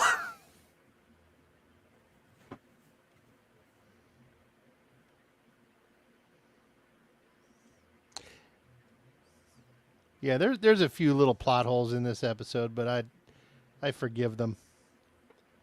He's got a great hat. I'll give him that. Oh, his duster's awesome too. I love it. His whole I outfit's started- great. Everybody here has played cowboys and been in westerns before, I guess. Then just like they're good at it. Now, Admiral. It's been updated. The term is people of cow. The people of Cow make some interesting movies. I like cowboy movies. Or cow people He's movies. a cow person. He's a cow person. Yeah. The cow they thems. Yeah, the one thing on this is like, where did the horses come from? Like they wouldn't have brought horses It's when like- they took the humans here. So you go to the restaurant and you're like, I'll have the steer burger. It's like, oh, well, we do have steer, but the steer didn't identify as a steer. Is that okay with you, though? Would you still have it? Uh-oh. Krimlon. Krimlon! Krimlon! Krimlon! Where's Krimlon? Oh, there he is. This Krimlon. movie- I see him. This episode is reversed and turned into the movie Cowboys and Aliens. Mm-hmm.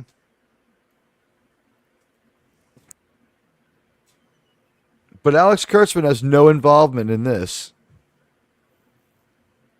Thank God. Oh, he's watching it, trying to worm his way in, I think. He's like, I can't Imagine be the stuck on super Transformers cool- Prime. I'm a genius. The super cool microbes that they're exchanging right now and how sick they're just going to make each other. Like both directions, right? Well, they're Right, both they're human. like 250 years behind, but yeah, I was gonna say like 90% the same, probably. They've made their own stuff too at the same time, like something new. And that's Trip's like- been on like 30 planets now. Yeah. That's The right something we're not jelly and afraid to do in fever this is gonna show. We hit go them to all. planets. All at once. He starts just playing Piano Man out of nowhere. So it's like, unfortunately, the song "Piano Man" has been simultaneously invented on many planets at once. It's a basic It's basic musical complaining, like the wheel. It occurs on every planet. Piano Man is just one long complaint. By the way, Admiral, how far are you in Landman now? When I watched it the first time, I got up to episode 4, but I didn't finish it. Oh, So I okay. started rewatching. So what I did was I just watched super closely episode 1. Like I did like a deep view, like reviewer level view, but without notes. Like the first, I did. Well, I'll take notes later, but I just really wanted to absorb it. And there was a couple of things they showed us in the first minute that they don't get back to in that episode, and I don't remember them getting back to by episode 4, that I think are pretty difference making in the show. They will. Sure, knows what I'm talking about. This saloon is not very well appointed. A little. No, I don't a like little, their decor. Yeah. You know, you've got not this feel justice lived in. system. You've got this justice system where their version of due process does end up with a lot of capital punishment. I mean, you can't decorate the walls with some shrunken heads or something, but I think the reason why the sheriff looks so familiar is because it's a dead ringer for Nick Offerman. This part's hilarious. Glenn Morshower. He's been in a couple of things.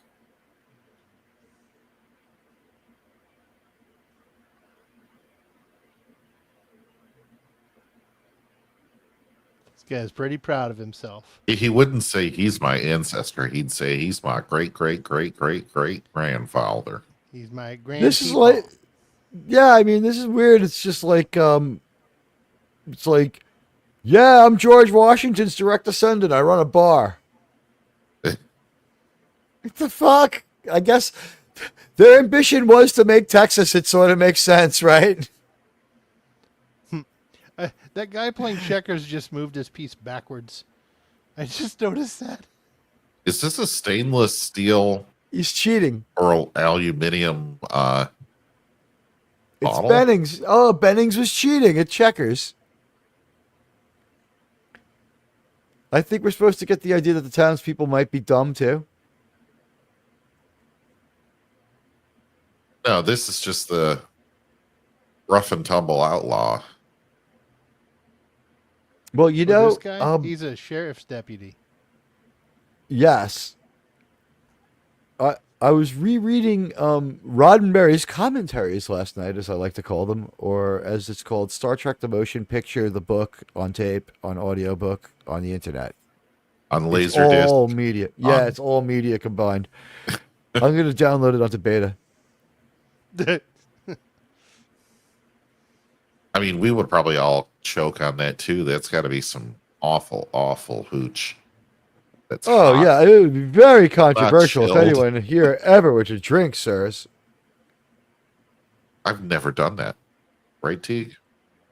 No. Oh, never.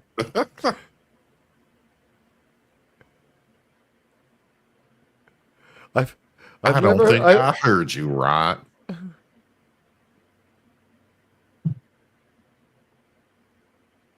Admiral, earlier in the day, I dressed much closer to these people than you might expect. I bet. Do you have pictures? Am I going to? You don't have to share them with everyone, but I definitely want to see them. I can find some pictures after the show.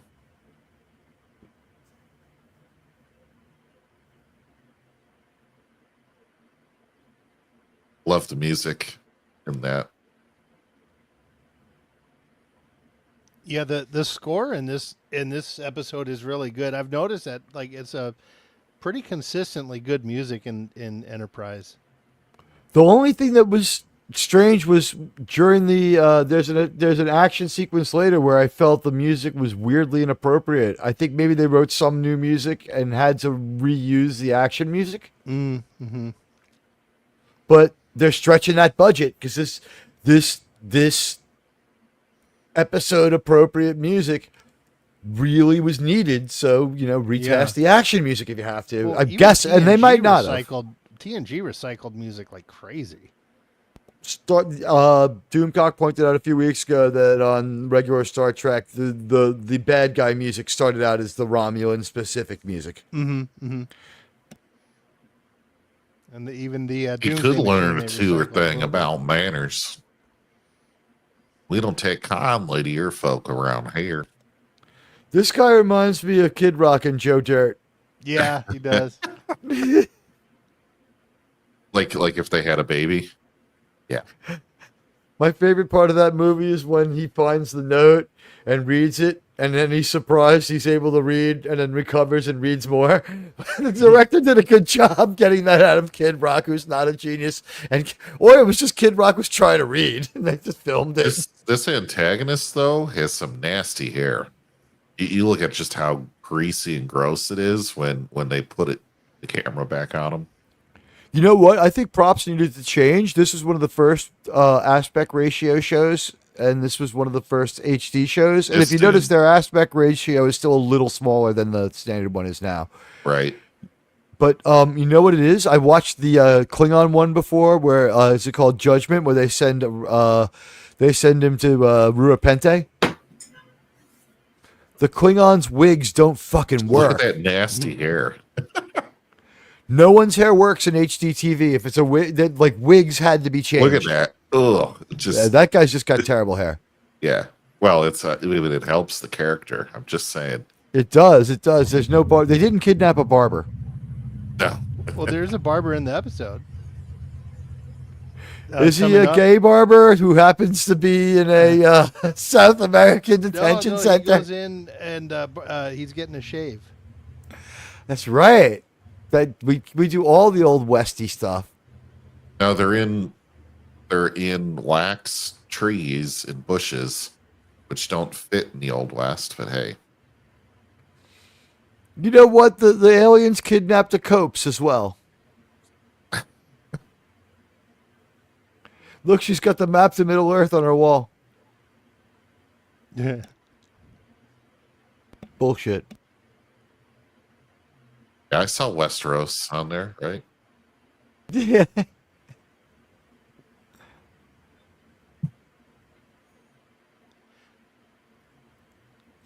It's a good job on the lighting. You don't see the boom mic shadow crossing over. Like that. Unlike the show we just watched. Yeah, I remember in TNG, there's a scene where Troy and her mom are talking, and there's a mirror, and you totally see the boom mic reflected in the mirror. It's like, how did they not catch that? It was awful. I'm a lot more willing to forgive that in TNG's 26 episode season than in the 10 episode season of New Trek. I don't, though. because in that when you have a mirror in the shot, you're supposed to be careful and watch the dailies and just make sure that didn't happen. It was unforgivable. Perhaps Major Barrett was Major Barrett was unavailable to refilm. Oh, could have been, yeah. She could have been riding the Roddenberry. She got to drive Gene up to rehab again this weekend. In that Star Trek movie with William Shatner as the host, when they have the people who are left alive, they would just drive him up to rehab and dry him out all weekend so he could go back to drinking and partying and writing all week. And I'm like, how was he able to focus his mind while he was like, if it was that bad? He apparently was like thought speed? it all out beforehand.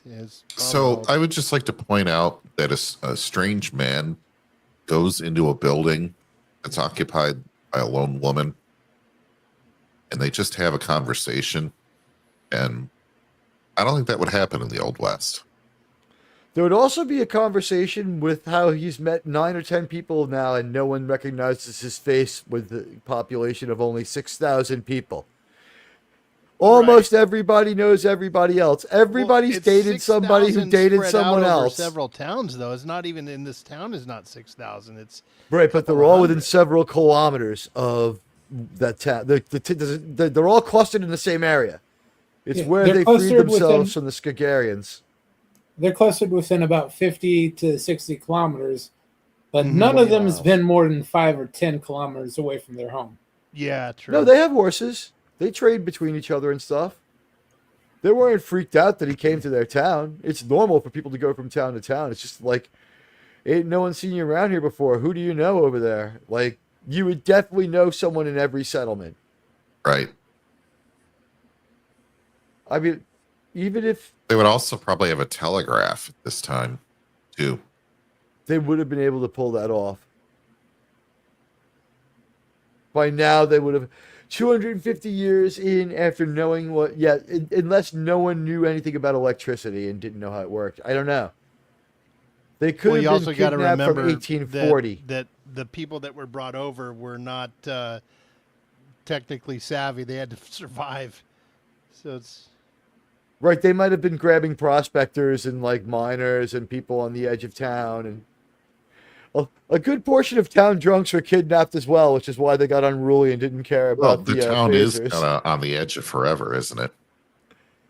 It's a town on the edge of forever that could use perhaps a deputy or a guardian.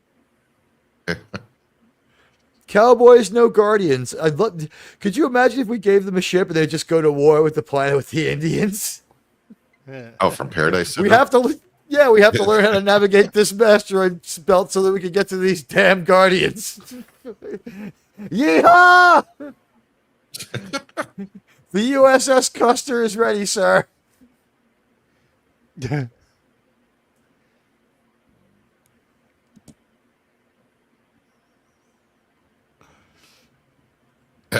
She'll be doing that later tonight with Archer. Now, is the analogy to something that rhymes with bravery, or is the analogy to just oppression in general? Because it seems like they're touching closer on segregation. I don't even know. I was surprised with the makeup for these aliens. It's like, hey, we're going to give you all face herpes. It had to be something you could give kids. They only have so much time to work with the miners, right? Well, that's true. Yeah, it had to be something. At least they didn't do the ridgy nose trope. They did something a little unique. These had to be near. You know what makes one thing that I'll give them credit for? The near humanoid, human compatible aliens work because they specifically sought out people like humanoids as close to themselves as possible because they were taking them to a planet that was just like Earth where they were from. I mean, like, well, that's true. The feedback loop of Star Trek making itself make sense. Yes. Anyone want to scream it? Sheriff gave you a chance to leave town. If they had kidnapped some Northerners, perhaps the technical level of advancement would have been a little better. I don't know.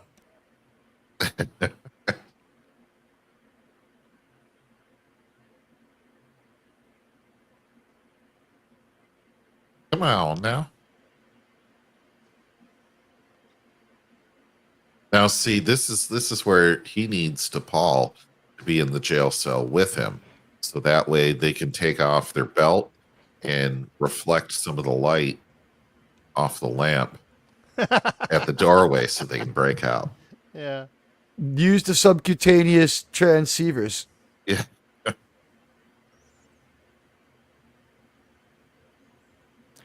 I like how Archer the detective. Hey, Phantom Outsider. He did leave town. They were not in town.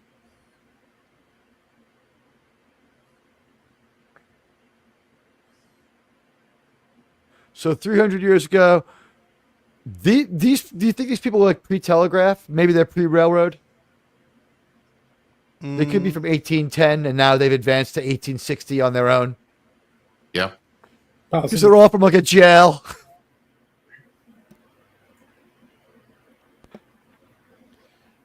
Well, plus they would have had to have a whole lot of steel and iron and all that. Maybe they don't have enough resources where they are. I mean, it could have been worse. They could have become space Haiti. I mean, really. I'm imagining them like christening the USS Cooper Smith and heading off to the planet with the Guardians. Just like, yes, we have a planet destroying weapon, sir. We've been talking to the Zindi, sir. These people are the biggest proponents of Terra Prime forever that you've ever heard. Well, we call our planet MAGA, sir.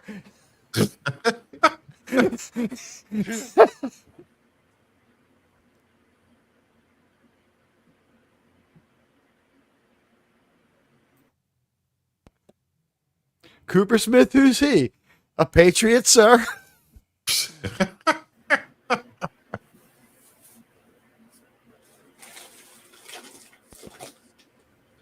I feel like any society that was like kind of this conservative though would have had to have developed some form of talk radio. Right? Like that's the one outlier. It's like no, there'd be like a guy in the street. It's just like, and we need to just get with the central government and unite these towns, and then we can fulfill our destiny and control this planet. It would have been talk radio via telegraph. Yeah. I'm Quark Limbaugh. Welcome to the show. It's 82 degrees. At the sound of the tone, it'll be 9:30. Stop.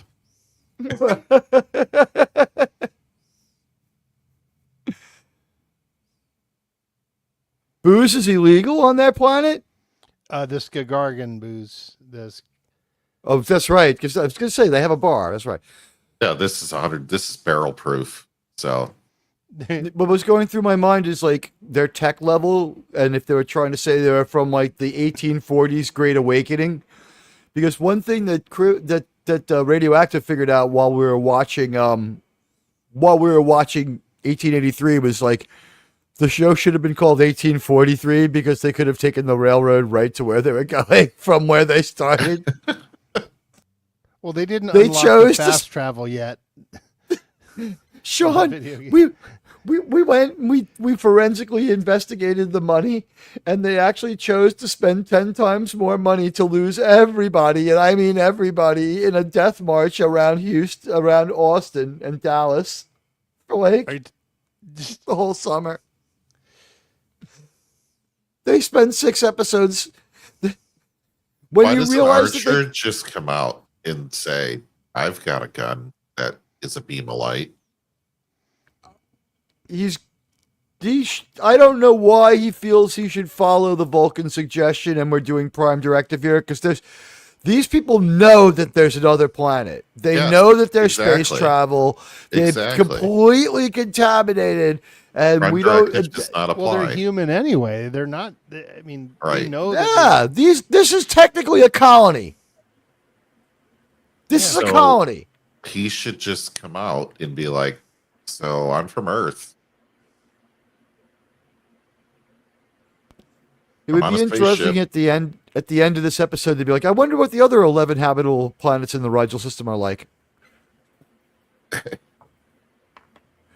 Yeah, it's just like, why would this planet seem set up to be a strong Federation member, honestly?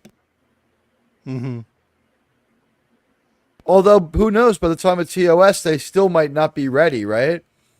The thing is, Archer's like, oh, we're sending more ships. It's just probably going to be a while. Well, I mean, I would have liked to have seen what happened with this planet, because they're not that many light years away from Earth. So, I mean, by TOS time, this place would have been, they could have just transformed accessible. Overnight. It's like a medium distance from Earth in the TOS timeline, right? Because didn't we go out further than anyone did before and not come back when we got our new... Oh, no, we went all the way back to Earth to get our new mission. Yeah, I just... But this is this is inside the Delphic Expanse, yeah. Well, there you go. By the time TOS I enjoyed happens, that, by the the way. Delphic Expanse is no longer there. Right.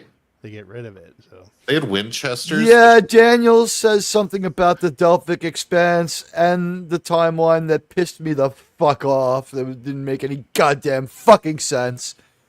oh, it takes time for the changes in the timeline to get to us. Well, then go back 500 years and check. Just an early warning. Ever heard of that concept, Daniels? The fucking time travel, the next time travel episode, Carpenter Street really pissed me the fuck off. They had a Winchester repeating rifle up on the wall, which I believe was 1873, thereabouts. So, what Parallel technical are they really? I believe it's Hodgkin's law of parallel development, sir. See, look at the wall. They showed them again. Yeah. Yeah, they got Henry rifles and Winchesters and all sorts of stuff from the late 19th century. A Gatling gun is within the realm of possibility here. Right. They should probably have a car or two.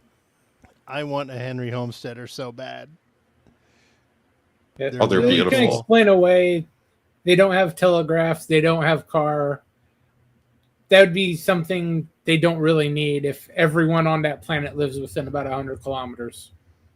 They don't need it. You're right. But that forgets the Star Trek thing where humans are naturally curious. And I forgot that chick got shot. Yeah, me too. Oh, there's a great scene later when Archer gets hit. It was They'll really just well done. beam her up the special and effects be and like- makeup. Yeah.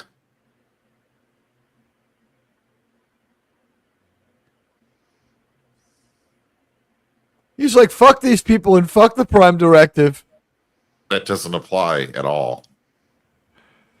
That doesn't There is no exist Prime yet. Directive at this Well, Right. it doesn't exist, but even if it did, it wouldn't apply. They're following Vulcan policy, though.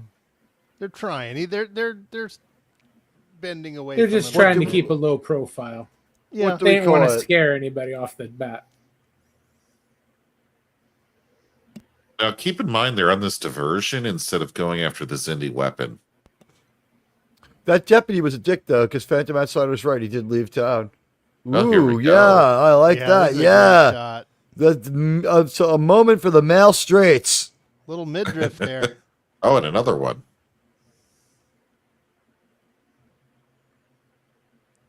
Oops. Sorry about that, guys. My fingers tensed on the control. Ah, there we go. Oh, I think there's some fire down there, guys. And here's another moment. I like this outfit. We So don't do I. see it a lot. It's coming into prominence this season. They just never settle on one outfit. She's already blown past what Troy had.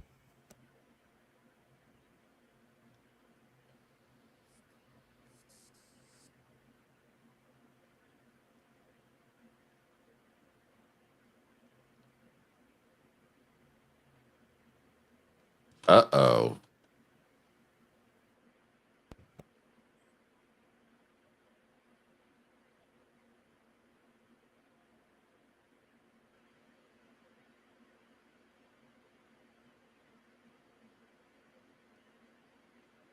I think the sheriff almost has it figured out. Yep.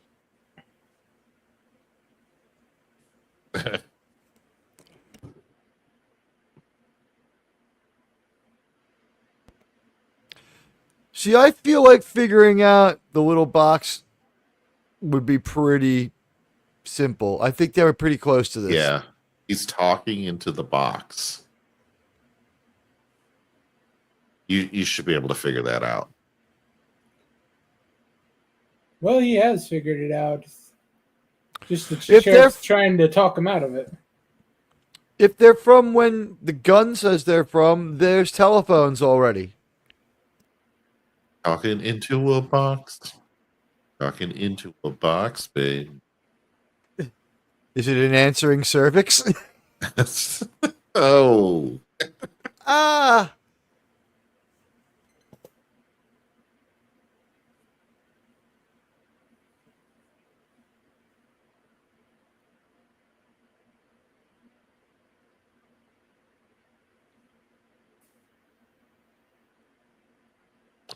How very dare them for not wearing body cams, you know? It might have to be wind up, but you should still, make sure people's rights are respected. Just ain't fair. Dag nabbit, Sheriff.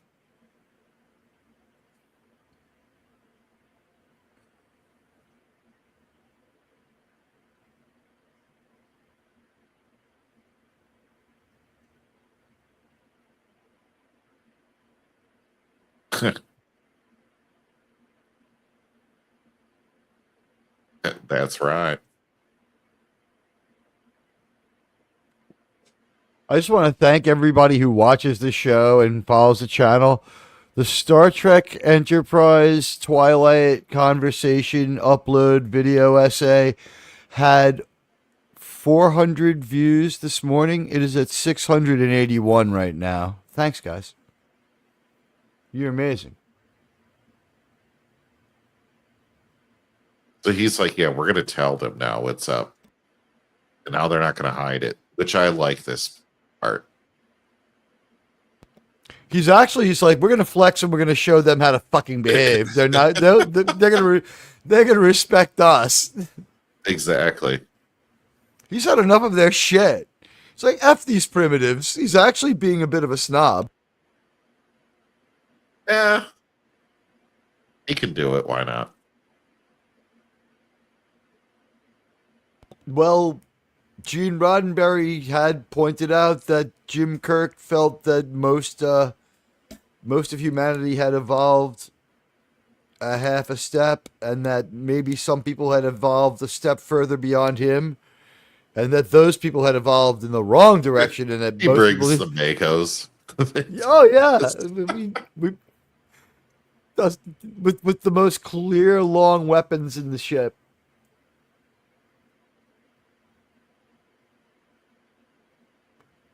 That's why Riker's so sensible. That's why he's such a flake. I've heard of this San Francisco. They had lots of poop. Made a map. You heard of San Francisco? You trying to scare me, mister?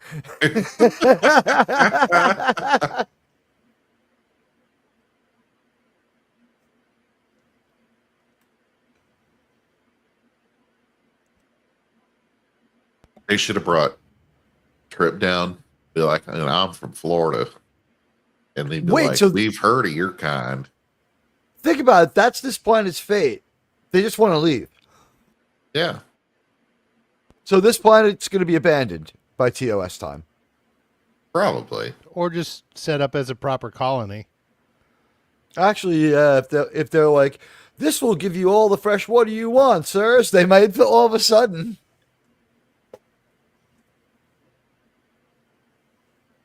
I like how the sheriff here, he doesn't call them by that slur name. He calls them Skagarans. Yeah, you know what? I think their pejorative name is actually like a term for like hard street drugs. So if we use it, we'll get in trouble anyway.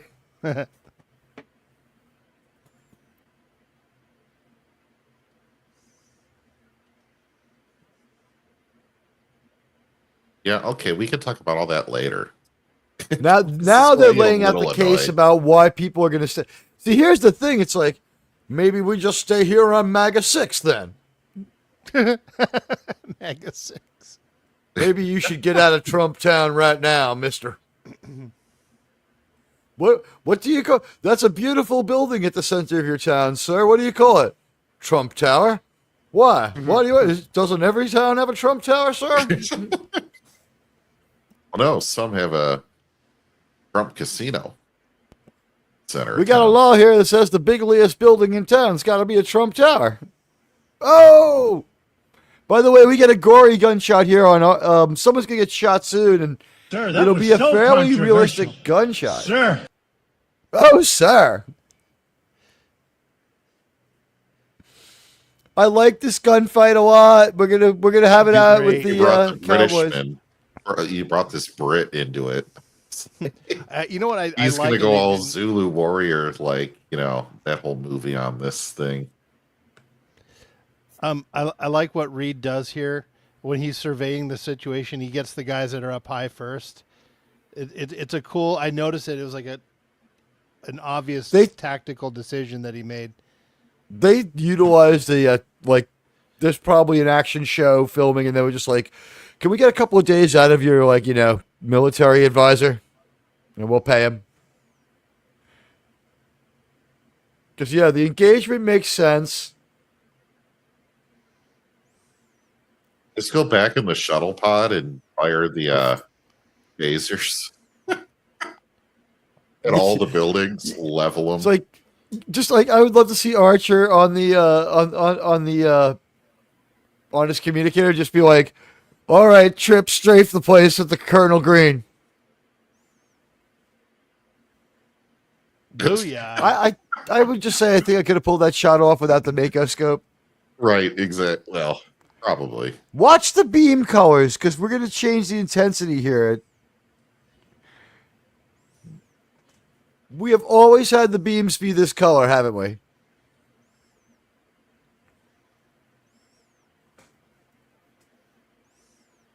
Like this cherry red has always been our choice.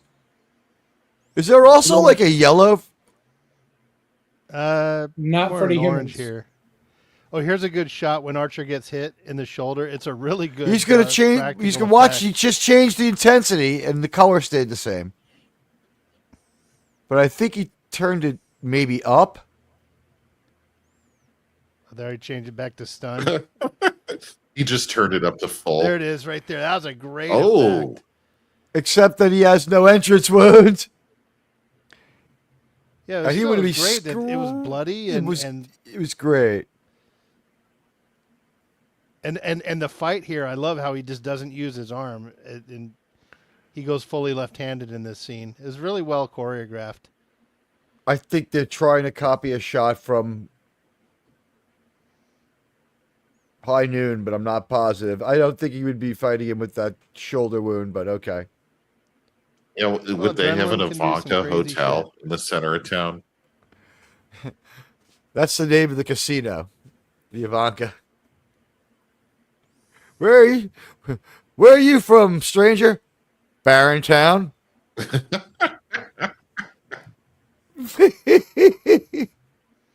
These Makos are all getting off on this. They're like, yeah. Oh, of action. course. Of course. Like, I never thought I would get to do this. They're probably like Marines. Like it's like ship duty's awesome. We like drink beer all day and then like practice with our weapons all night.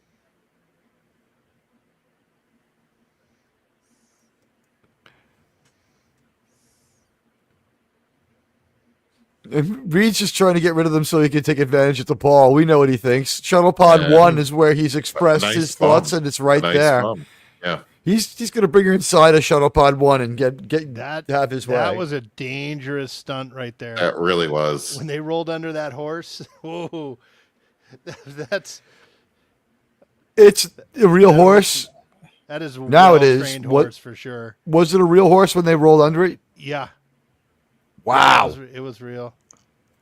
That's very You know- dangerous. Very committed to the verisimilitude. And that looked like it was our stars, didn't it? He needs Yeah. to say, it has been booked. Oh, they were probably loving this episode when they filmed it. Oh, this looks like it was a lot of fun. Yeah. This is a great shot. It is. View of this planet. This is so I like it. real looking. Really well.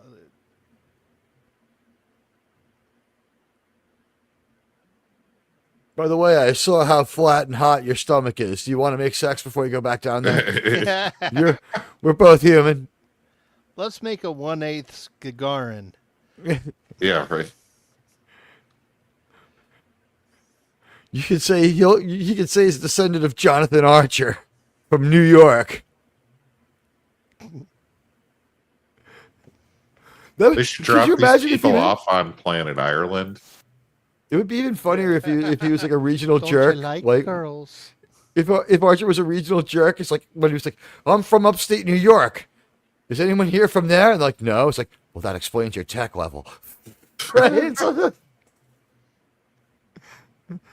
We're all from a Confederate prison.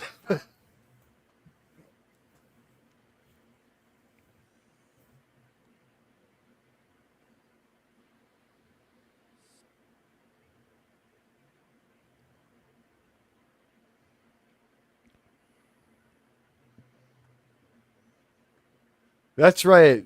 When they kept it, here's the thing. I think what's going to happen is Benning will become president of the of MAGA 4, and they'll make it great again. By Mega 6. Yeah. sorry, MAGA 6. Sorry. I think they'll group delete all of the Skags, and they'll be like, Skags, what Skags?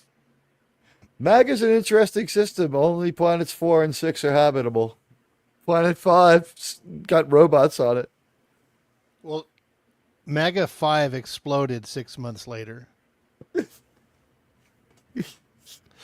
Redbacher. Oh, I mean, Admiral Teague never bothered to check on our progress. right. Oh no! Oh no! I like that little shop, right? That shot that the sheriff, she goes, "Who wants to learn about the Wright brothers?" And he raises his hand. I like that. Did you notice though she has a pad? Yes. Yeah, Oh, yeah, yeah. who They They cares? left them some tech. All right, everybody, room. pile back into the Admiral showroom, Archer. and you know what? Admiral Archer. If you're in the theater, now's the time to come back. Come back to us. We need you, please, Find your please, way sirs back. and madams. You know what? Find your way Open up back. those browser tabs. Come on back. This is the best part of the show, where you find out that we're all clinically insane, and we demonstrate that we're weirdos. I'm leaving the theater. Oh, hey, we're gonna have a crewman die in the next episode, huh? Oh, I maybe. don't think we'll be covering that one. Yeah. Here's what we're gonna do next week. I don't know if we're gonna watch any episodes. We might just. We have a bunch in a row that I think we could do 3 reviews. Well, Possibly. like we did before, where each person reviews their own, and We each would pick one, and I'll watch all. well, I watch them all anyway, just for myself. But you know, I'm happy doing around. You know, to shorten the time, we could round robin it, and Well, next week we're going to South Detroit. That's yeah. Right. Well, what I would watch Carpenter Street. By the way, one of the Jem'Hadar, what I keep wanting to call them Jem'Hadar because they so suck. One of the Zindi reptilians is fucking Negan. Is it? Jeffrey Dean Morgan is Negan, right? I don't know who that is. Jeffrey Dean Morgan Negan from is Walking Dead. Walking Dead. Mm.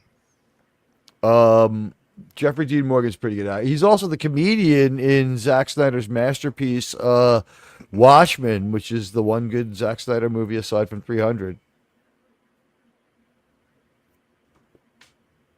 Let's see what the season 3 episodes are ahead of us. And as we get ready to do that, first, I think having just watched the episode North Star before we get to grades, real quickly, were we all Mandela affecting the BSG episode? Because I think there was so. some stuff. A little bit. It's vestigial what was the same. They came there and they found out that there was another faction, but who was in control was flipped. And they did leave it a better, freer place and ride off into the sunset like traditional cowboys. But yeah, this was a lot different from Red Eye. Oh yeah. All right. Sorry, I'm looking at pictures of actual Carpenter Street in Detroit for next week's episode, and well, We're only up to episode 9, and sirs and madams, there's an interesting situation going on where we are at episode 61 of this series, meaning that we have something like 26 or 30 left, meaning that we will be finishing up. Ooh, sirs and madams, very interesting. We will be finishing up the Enterprise in 2026, like probably around February, I'm guessing. I'm just freeballing it with the estimations here, but if I'm right, that means that we will be rewatching the original series in 2026, which will be 60 years afterwards. There's got to be a way to figure out to line up air dates. It's just we're hitting it in February. to celebrate the new year, maybe we'll watch The Cage, but we'll have to think about that one. There's a lot of celebratory things we could do for 2026. They're corrupted society with an iPad. They corrupted, yeah. Could you know what would happen if they gave them like 30 of them? They would be like, all right, there's some laws that have to be changed. The Gagarins can do some things that everyone else does, and everybody filming themselves having sexual relations and trading them for money. That's got to stop right now, okay? We got to stop. One day we'll come up with a word for it. We call them really great pictures, sir. We can't be taking pictures of nobody naked no more and selling them around. I think they would have to come up with some regulations for how to use the camera feature on that pretty quick. They should have given them like a dozen communicators, right? Unite all the towns so they can have like accelerate their development, and then like leave them books from after. Well, like I think books from the 20-year period after. They probably wanted to be a little too careful because they could have eliminated all the Skagarans if they give them too much tech without any guidance or anything. Did we miss something here? Is this Sigma Iosha? You know, I mean, what's going on? Like, is this this is such an interesting planet. We never get to go back to it.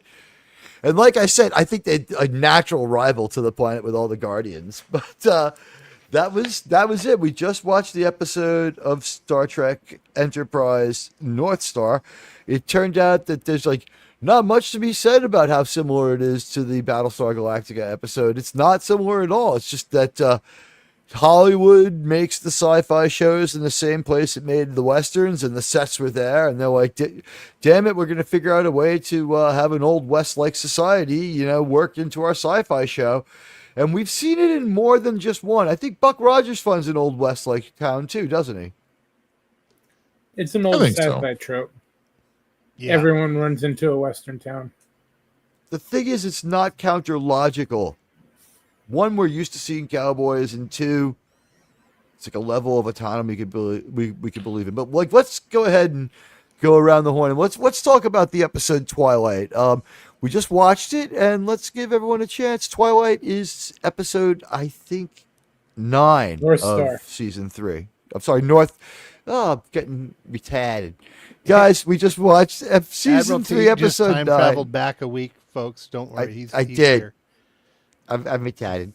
Yeah, Twilight's on my mind because the upload is going to hit 700 by morning and maybe be another 1,000 view video. It's with the right episode, which means either old Star Trek or an outrageous episode of new Star Trek. This channel now can do 1,000 in a day, which is a goal that I had to be able to pull off, and it feels good. I feel really great about it. But we just watched the episode North Star. It's season 3, episode 9 of Star Trek Enterprise. And we're going to rate it. Let's go around the horn. Gentlemen, what did you think? Let's start with Resolute Germ. Resolute Germ, give me your thoughts on this. I liked it. We get a little bit out of the box. Archer plays it up well. He seems to do better in pretty much anything that isn't space.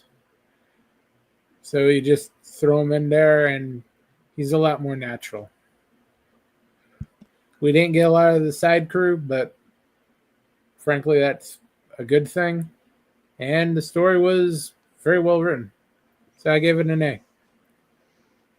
Really? Wow. The last 2 episodes have been exceedingly good. Yeah, is that a 90 or 90? 92. 92, okay. Sure. 92. Wow.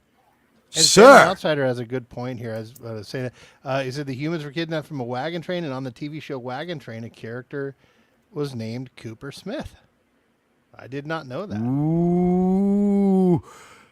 Well, they did steal a lot of names from old Western shows. It was, you know what? It was removed enough to be a homage, but wow. It is. That was the intent. Did Gene Roddenberry write Wagon Train? I don't believe so. Like, here's the thing. Back then, like Gene Roddenberry, like he wrote episodes of just anything that would hire him. He was an episode writer. He wasn't connected to anyone's show. It was different back then. He wrote. There's this show that in New York used to come on, and maybe Mark D with the C will remember it. There were 2 shows that came on, and if you partied a lot, man, you saw these shows on the weekend. They came on at 3, 4 in the morning. They were called Branded, and the other show was called Guns of Will Sonnet. And Gene Roddenberry had written episodes of both. They were just plain old westerns. And in Branded, like the Gene Roddenberry episode, like about halfway through the episode, I'm like, I bet Gene Roddenberry wrote this. And at the end, it was like his name. Like I just kept drinking and stayed up a little longer to watch the end of that one. And for sure, it was Gene. But it was like he just was writing different shows. The thing that was his most regular gig, where he starts to get his regular people together and find actors he likes, is Have Gun Will Travel. He wasn't like showrunner, but he was like most favorite episode writer kind of a guy. Okay. He didn't do Wagon Train. He did do Have Gun Will Travel. I knew that was the last. The thing that got him really a lot of attention was he did good with Have Gun Will Travel. But there are very good episodes, and I think it's a 3-parter of Branded that was written by Gene Roddenberry, and Greg Morris is in that one. Check it out; it's good. But Admiral, before we move on, we need to get the poll up there for the chat. Oh, I am so neglectful tonight, sirs. Thank you. All right, so why don't we? I will. And Admiral, I left you a gift in subspace communication. I'll take a look at that in a minute as I get ready to create this poll. And why don't you give us your opinion there, Mr. Kirk?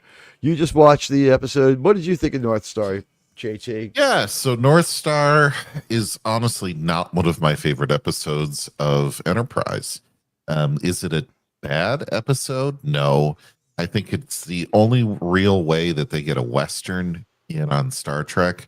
I feel like people loved that in TNG for whatever reason when they were on the holodeck, but they don't have holodecks because holodecks never existed until TNG. So, this was their way of getting that Western episode in. Was it executed pretty well? Yeah, I think so.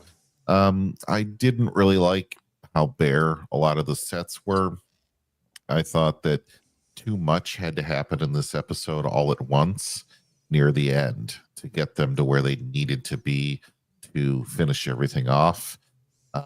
So there were some pacing and timing issues there. I also thought that they should have pulled the mask off a little bit sooner than they did. Did this have 2-parter potential, you think? Or I thought so. I thought so, maybe. Sounds like you're saying there was some unvisited stuff here, or some more potential to this planet, huh? For sure. The ending, fight at the OK Corral type stuff, we knew we were going to get something like that. I thought it was executed pretty well. It was fun. Yeah. So we saw what phasers do when they hit water. Yeah. As far as the overall plot with the Xindi, it's like they don't really have urgency to go after that, and that's why I kind of have issue with episodes like this. I believe in the episode we missed, we found some tech. Here's the thing: we've been jumping around a little bit. We did, I think, skip an episode where we find some tech where we find out we've got a little more time. I think they it's a little dumb that they had that, but it's like, this Kelsorite has to get to this other planet, and we've just destroyed some of it. That means we have more time. I think they figured it out magically, but something happened to the ticking clock. Yeah. You're right with that, but I still am like, is this really the shipment? Yeah, we skipped the shipment, but that's what it was. I still just have issue with these diversions. These diversions are not. The shipment helping. Wasn't a diversion, though. That was see, that's the thing. Was the diversion. But JT, are you speaking from the idea where you wanted the Xindi arc to be compressed into about 10 episodes that were done in a row, maybe over 13? Okay. Yes. That's what you mean. That's what you mean by this, because I'm saying if you don't dig the Xindi arc, it's like, oh my God, we Star Trek'd this week. Oh, well, of course. But are they going to spend time replicating costumes and making old Earth weapons to just get onto this planet when they've got Xindi and crap. No, you're going to just fly down there right away and say, look, we're from Earth. Hey, but we'll be back. Don't worry. And move on. They're just taking time away from that other plot, and doing this kind of kills that plot's urgency. My guess on that, JT, I thought about this too. I think by the time they got to filming the Xindi arc, they realized we need another episode. I bet you this story was written to be in season 4, and they've said Possibly, we need to fill out, because the season ends. The whole Xindi arc goes for the end of the season. I think they probably we need one more episode. Let's throw a story in and say Xindi in it one time to kind of fit in there. I have a counter theory too. How about this? It was an in need of help story that turned out really good after a polishing. Maybe it's left over. Yeah, they needed a break from the whole Xindi arc because they knew it wasn't going to be grabbing people the way they hoped. So they just got a few episodes to insert here and there to give people a break. That very well could be true. I just, the timing of this, no matter how we want to talk about it, was off to me. And some of the pacing in the episode was off. I thought it had 2-parter potential. So I'm going to give it a low B. All right. So like 80? Yeah, 80, 81, around there. Okay. Yeah, this would have been a great season 2 episode. It would have made season 2 much better. Yeah. Holy crap, it would have helped season 2. Yeah. Yeah, it really would have.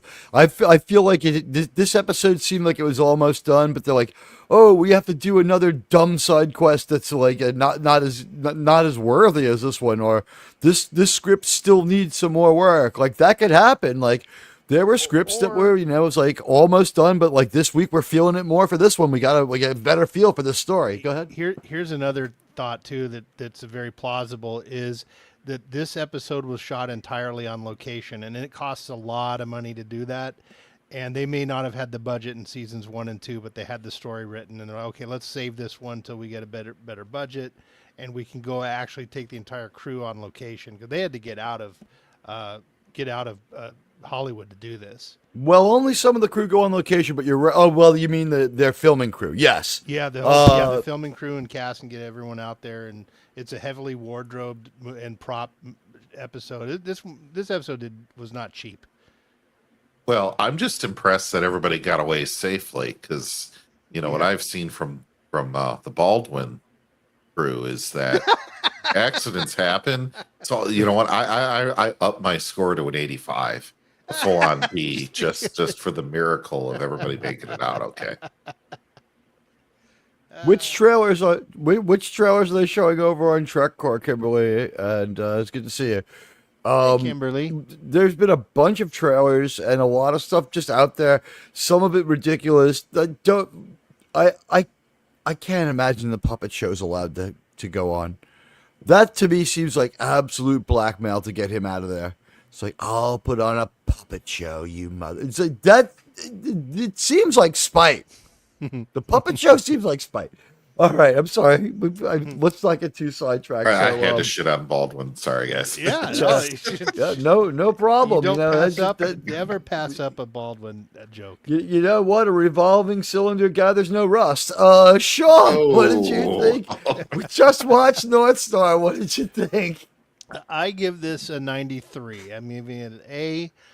There are some pretty obvious, moments in it. Like, where did the horses come from? How did these people get the Smith & Wessons and all the pew-pews? If they were taken there as forced labor, they wouldn't have been allowed to bring those kind of things along with them, so they would have had to learn how to manufacture them, and that takes a lot of technology and time, so that didn't make much sense. And so a couple of things, but I let them go because you need those things in a Western. I really did like the sheriff. The sheriff was a really good character because he was open-minded, and he called them Skagarans, and he was a pretty open-minded guy. He was level-headed. I'm glad he survived, and I liked that shot at the end with the students, and he's standing there, and he's like, "I want to learn too." He raised his hand. This is a very optimistic view. We show humans, that we've advanced. They talk about we've evolved, and they're helping other humans do the same. So it's a very Star Trek in nature, where they kind of keep progressing humanity, and it was just good. I really enjoyed it. I wish it would have been in season 2. It would have, but again, I now that I'm thinking about it, my guess is they did not have the budget for it back in season 2, and they had to wait because this one took a lot of planning. You weren't on the sets in the ship the whole time. You had to go out and build them and decorate them, and you get horse wranglers out there and get the whole thing. And they probably had weapons consultants for the Old West and all that. But real fun episode. I'm glad I went back and watched it, because at first I was adamant about, no, this was stupid. And now that I watch it again, I'm glad I took a second look at it.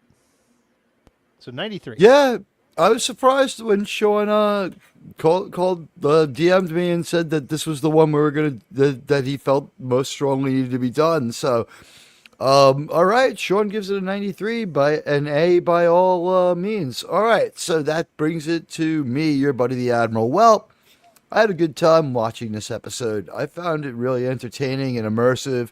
I bought their town. When they said everything was made of native materials, it implied that they had figured out how to make the weapons. But like Guardian materials? Maybe all I can guess is maybe this Skagaran ship had a replicator. They had Skagaran tech. We could have gone farther and given them some interesting weapons, or recycled the weapons from Terra Nova or something like that. And in the BSG episode, we had the Pneumo weapons, and those were interesting too. But to give them the weapons of the Old West and have them looking like traditional cowboys, it's like, I don't know. It helped the overall episode be more immersive, even though it wasn't logical. And it had been so long where we've done some things that were just not very Star Trek. Last week, to have threaded the needle for the first time ever in Enterprise with a time travel episode that worked. And by the way, I checked, that was Robert Duncan McNeil directed that one. So, way to go, wow. Tom Paris. Yeah. He turned out to be a pretty good director. Yeah, better than Jonathan fucking Frakes. Fakes. Jonathan Fakes. I have a few problems with him. I still love Riker. I did just have an issue with this, though. One little timing issue was the NX-01 was launched in 2151 when they said 300 years. So if we want to take them to the letter of 300 years, that means these people were from 1851, and they would not have those repeating rifles. Star Trek Enterprise is not a science lesson. They could have. No, actually, what if their sun moves around the planet? What if their planet moves around the sun a little faster? It could be, yeah. I mean, we could. They had somebody. That one away. It's a good thing they kidnapped the. It's a good thing they kidnapped the Chandler too, to make all those functioning clocks they had. That's right. That's a clockmaker. They work on clocks. Clocks with an L. Get your minds out of the gutter, people. Where they go bing? Yes, exactly. I thought you meant with a G. That was very funny. They work on. Well, I'm not going to say that on your stream because YouTube doesn't like that brand. Yeah, no, let's be careful here. But you know what? I enjoyed saddling up with the NX-01, and I'm ready to give this episode an A. It was fun enough for me to overlook some of the dumb stuff, and some of it was, but it was fun, and it was good, and it was an enjoyable experience, so I give it an A. And I would say if you were going to show someone one lone isolated episode of this season, this is the one to show them. It's fun. It's a lot of fun. I had fun with this. I enjoyed it. And like Sean said, they hit all the little Star Trek beats. The sheriff raised his hand that he wanted to learn. We got to show, not tell. We left behind just enough technology. Like, we didn't give them phase pistols. It's like, these are spatial grenades. Major Hayes has trained everyone in town to be far more efficient with their rifles. And the principle of mass fire is as old as military history itself. Yeah, and it's a good thing this is done before Space Crack, because T'Pol would have tried to set up a distributorship down there. Let's get. I gotta secure an income after I leave the service. What sucks is we don't have like a dedicated drinker on this crew like we do on some other ships. Like this crew doesn't have a drinker. Can I finish? Finish. Yeah, finish that liter of scotch. That plastic bottle. Anyway, scotch in a plastic bottle, sir. Sir. No. Well, they didn't have any turpentine. They didn't have any turpentine. Can I finish, please? There were some small things that I think we can all agree maybe they could have fleshed out a little bit more. This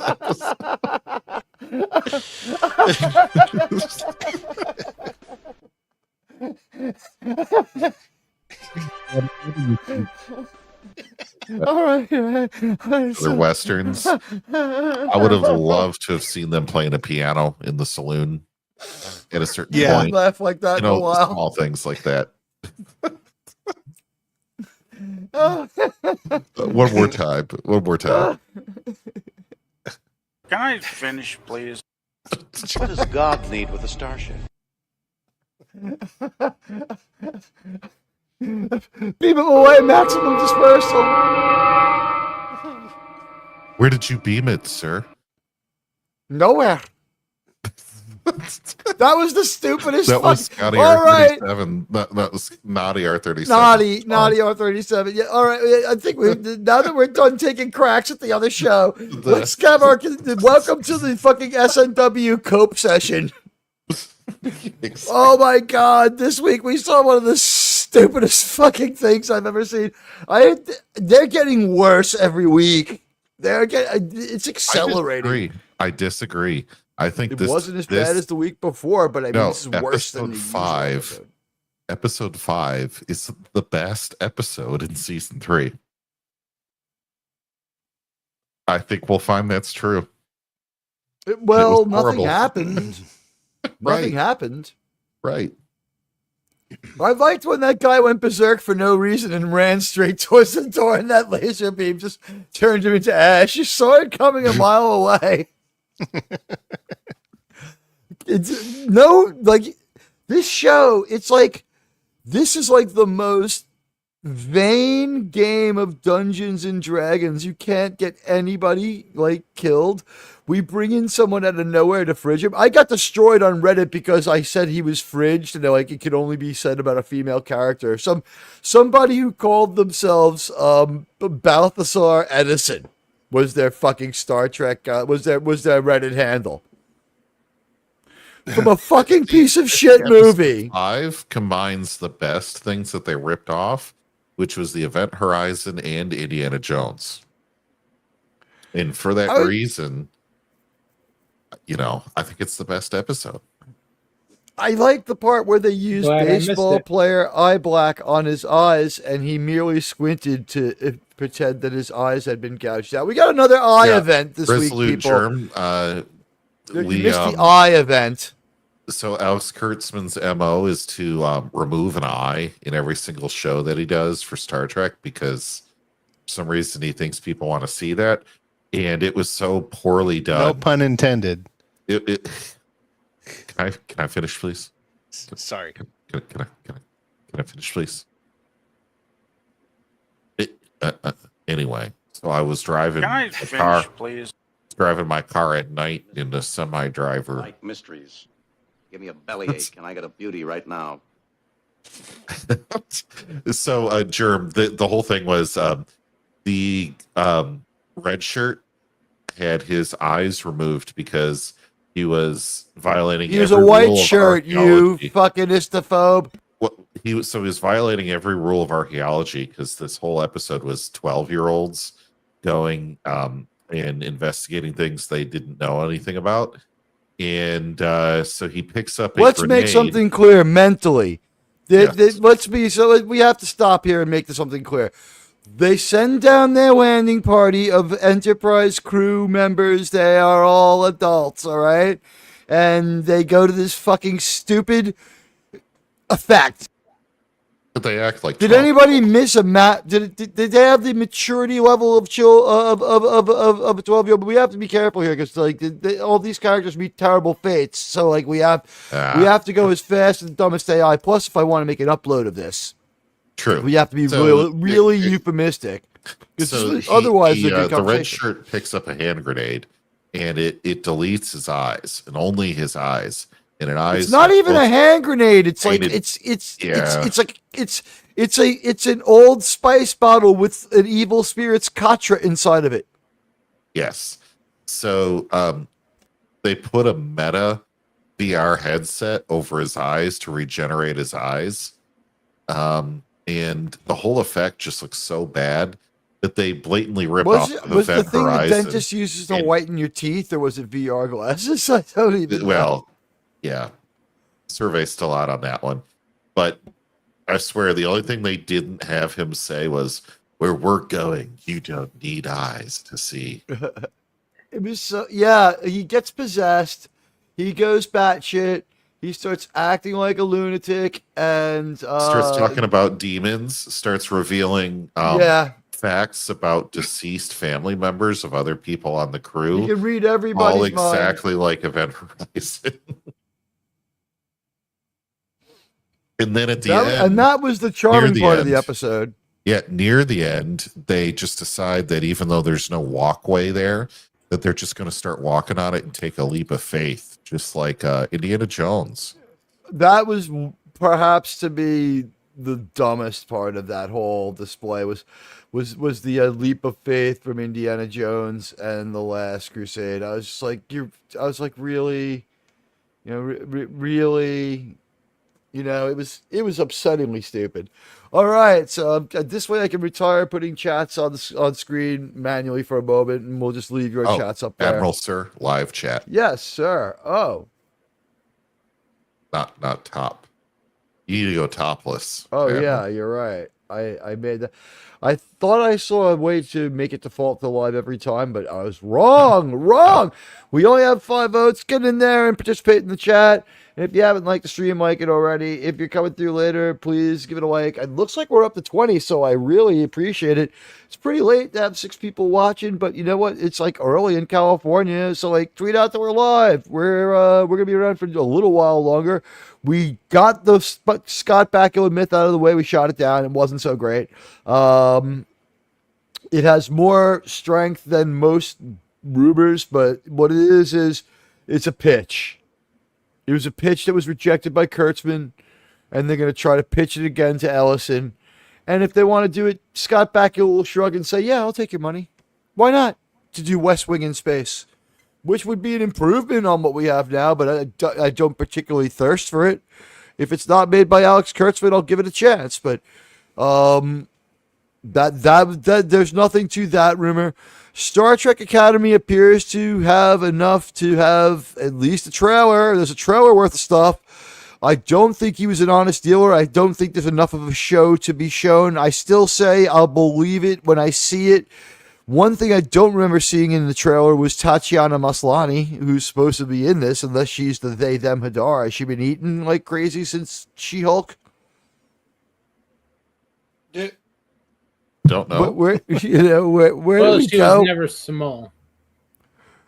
Nerdrotic watched some of the video, and he was like he's like, let's look at the comments, and it's like, what is that? And he's like, let's see what people say. And it's like, it's a fat black woman. It's like, the simplest ones are always the best. And I'm like, yeah, it really, that they, them, Hadar is just like a large black woman.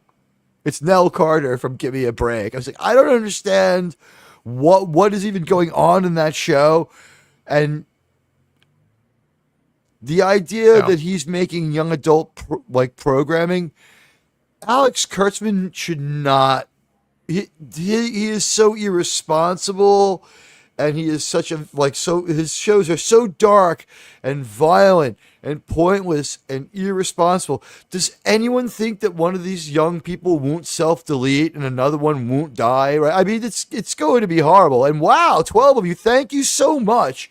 If you haven't try the veal. And if you haven't taken the poll, take our poll so we can get your feelings on the episode we just watched. We watched North Star, and we want to know what grade you'd give it. A, B, C, or is it a D or F for you? I gave it an A. This one, the last 2 episodes have done well. Jerem gave this one an A. JT gave it a B. And Sean and myself gave it an A. So JT, once again, the outlier, sort of the Russian judge at the Olympics of Star Trek here. Real quick, the last 3 we've done have gotten good. The week before, when we did Exile, we gave it a collective 86. Yeah, and now we're going to hit a few reprehensible ones in a row. Yeah. Now, here's the deal. I'm willing to take the hit with I think with Carpenter Street, like maybe the watch party ahead of time, a slideshow for each episode that I'll make some slides for each episode, and we'll do the reprehensible ones, because we could probably or we could do like 3 reprehensibles, 2 reprehensibles in Carpenter Street watch, or 4 reprehensibles. Here's the deal, guys. There are several reprehensible episodes. Last year, there were a couple that were like boring or just didn't make it. We did Horizon like for fun out of all those boring episodes that don't really make it. This season, we're going to try to be a little more efficient. This is where we're at. We're at North Star. The next one is Similitude. Similitude is a decent science fiction idea, but it's a Twilight Zone horror style science fiction idea. It will make for an interesting discussion, but it's not really great. It's very much a drama. It's very much a bottle episode. After that is Carpenter Street. This one has everything I fucking hate, including Daniels. I hate when Star Trek goes back to our Earth and their time after the way it's been abused in Star Trek Discovery now, and Star Trek Voyager. Voyager they did abuse it in Voyager, too. But no, the worst has been in the newest Star Trek, because they do it just because they have no money. The other ones did it because they needed to get off their location and get to a location that existed, because they didn't have money too. But the low effort, like Picard season 3, the whole thing happened in our world now. And it was their vision of our world now. And it was a sickening vision. Like, to see the world as we live in it now through the eyes of the people who write Star Trek Picard season 2 made me fucking sick. It made me fucking sick. I looked at Jerry Ryan's chest and I fucking tried to tune out. It's fine. She blocked me. It's okay. I'm gonna have Brock draw some pictures of you tomorrow. Excuse me. Can I finish? Can I finish? That was the thing with Jerry Ryan, and that's why she blocked me when we were together years ago. She just couldn't take the pipe. I was like, "Hey, can I finish?" She's like, "Oh." But no, I'm kidding. Obviously, I would have finished very quickly. 2 years, sir. $2 million, sir. We don't have too many bad episodes coming up. Well, Similitude and Carpenter Street are the weak ones. Then we got Chosen Realm is good, and Proving Ground is good. Stratagem is a great good. Stratagem is very good. Stratagem is very good. Strategery, Jim. Strategerium. As I like to call it. We're not going to be able to watch Doctor's Orders because of what happened with the other upload, I don't think. Yeah, that one's in... Starfleet, yeah, you're right. Put me out here because I'm a decider. These were this was our... Coming into the season, we had the Zindi. We skipped Anomaly. Extinction. Rajan. We skipped... Impulse we did. Exile we did. We skipped the Shipment. Twilight we just did. That was a home run. North Star we just did. That was a home run. Similitude is a great performance by Connor Trenier, but I don't know how good it is. And Carpenter Street I watched is it just today. tough. It's a disappointment that the shipment wasn't really just like Castaway, but an episode where Trip gets marooned on a planet. What of this thought, sirs? We did that one, didn't we? For the sake of expedience and the sake of thoroughness, why don't we double back and assign next week to be a discussion with the shipment, Similitude, and I guess Carpenter Street after we watch it? If there's no news. Or do we want to discuss all three and then have a week after the next week do Chosen Realm? I think we're going to talk about this. Chosen more. Realm I'll have to is think about it. And, Chosen Realm might be a discussion too. Honestly, I just rewatched Chosen Realm and I thought it was that one seems like it's a discussion more than a watch. Yeah, I think I'm probably one of the only ones on here that likes the shipment. The shipment. I thought it was a great episode. The shipment wasn't terrible. It was kind of unnecessary at the point where we were thinking about skipping most of the season. But what turned out is this episode of Star Trek has its own sub niche of fans. And whenever I make an upload of this, it goes absolutely what for our niche would be called nanoviral. There are expressions, microviral, nanoviral, when Grok told me this one, when 6.7% of everybody watches something in the first day, it's nanoviral within the world of my channel. The Strange New Worlds one went nanoviral within the world of Star Trek. It was big enough to be nanoviral in Star Trek. It's still microviral is smaller, but it was nanoviral in the size picoviral. It was like the second lowest form of viral, but it was because it did 1,300 views in a day. Below the subatomic. That's where I'm from. We have subatomic discriminators in the desk of every classroom. We're gonna bring Daniels back for Carpenter Street. I just gave you a Tupac quote, and you one upped me with Daniels. Congratulations. Yes, thank you. And if during Carpenter Street, I might rewatch the last episode of Discovery, so I have quotes from Kovis to go with too. Since it's allegedly the same fucking person. No, there's no way. There's no way. All right, so it is more of a discussion about that one to come later on, and let's see what our audience has said so far. Have the people spoken? How many votes did we get? A lot of people came back after the watch party, so it's only got 6 votes. Not going to be a big deal on this poll. Guys, take a couple of minutes. Consider voting. You can sway this whole thing, man. It's 50-50 AB. It's not a large enough representation. I'd like to get it to 10 or 11 so I could call it scientific, but I'm not going to go belabor this one too much because I think what we're seeing here is we have it's just challenges hitting the staff. Maybe they don't have the money. Maybe they're maybe it's other things. But Admiral, you have challenges hitting the staff. Is that what I heard?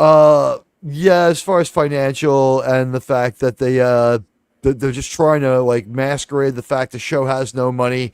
We were putting a lot of these phasers out of frame before we fired them. We did a lot of firing of good old fashioned fake, guns, from a Western safely. No one was injured. It's in 23 years, we would know by now. I think all the bullets Alec are out of. Baldwin was busy that day.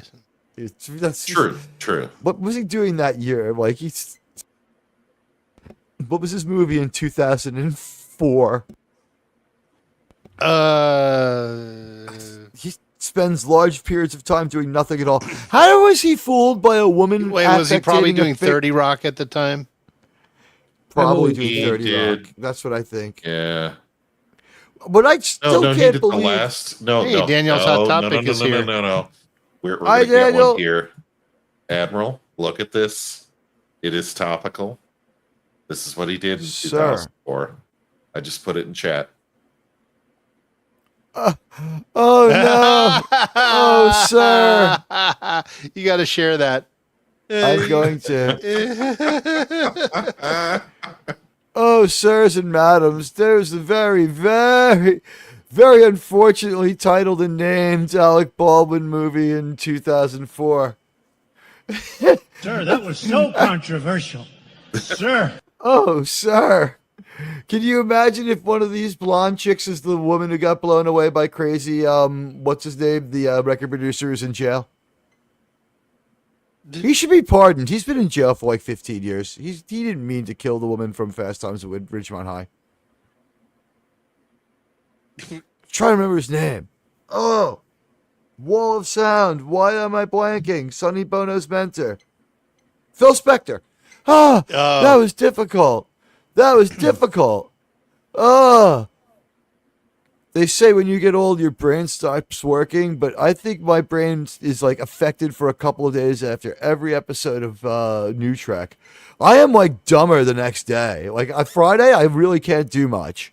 I tried to type into the Doomcock chat while I was listening to the show last night, and it was just like a mass of letters. I couldn't even type. I was so stupid. I forgot it. I forgot the English language. It's bad for you. 8 votes, we're getting there. All right. Most people seem to think it's an A or a B. I'll give this one 2 more minutes. I don't know. They're divided up a little more strongly towards B than we were, but we're only at 8 votes. This was a welcome break from the usual. As we get ready to close the poll, let's see what's going on. Germ, what's up with you? Are we watching a kaiju movie? Is there going to be cartoons? What's up? We will have a kaiju movie on Monday, Godzilla versus the Smog Monster. Excellent. I can't wait to see that one. Check for that one. Germ's channel is on my recommend tab. And, vote now or forever hold your peace. Sean, what are you up to this week as far as model building? I have heard that the Utopia Planitia Texarkana shipyard is going to be quite busy out there. Yes, actually, I've got good news for JT. I finished painting the saucer section today. So as soon as we're done here, I'm gonna run out there. I'm not gonna hang out too much after the show because I'm gonna get out there and get this thing ready for the stencils that I made to put the old name on it. And then I'm also gonna be finishing up the Romulan Warbird hopefully tonight. Nice. So very nice. Yeah, finally. Man, gotta get content out there. My channel's dying. Sir, I've figured out how you could really you only need to make one more model. It just has to be functional. Sir, if you could just make a functioning model of the station that rebuilds the Enterprise in episode 15 of season 1. This is because I have 500 liters of warp plasma on hand that I can order from Amazon and just have sent to your house. I need to replace the humanoids that are providing the brain power. Gone, now see when you when live I so far from Disney, there's no chance of that. When I thought she said he only needed one more model, I was like, are we watching that episode of Sean's Women? Can I find what's going on here? Yeah, my luck, it'll be Stella.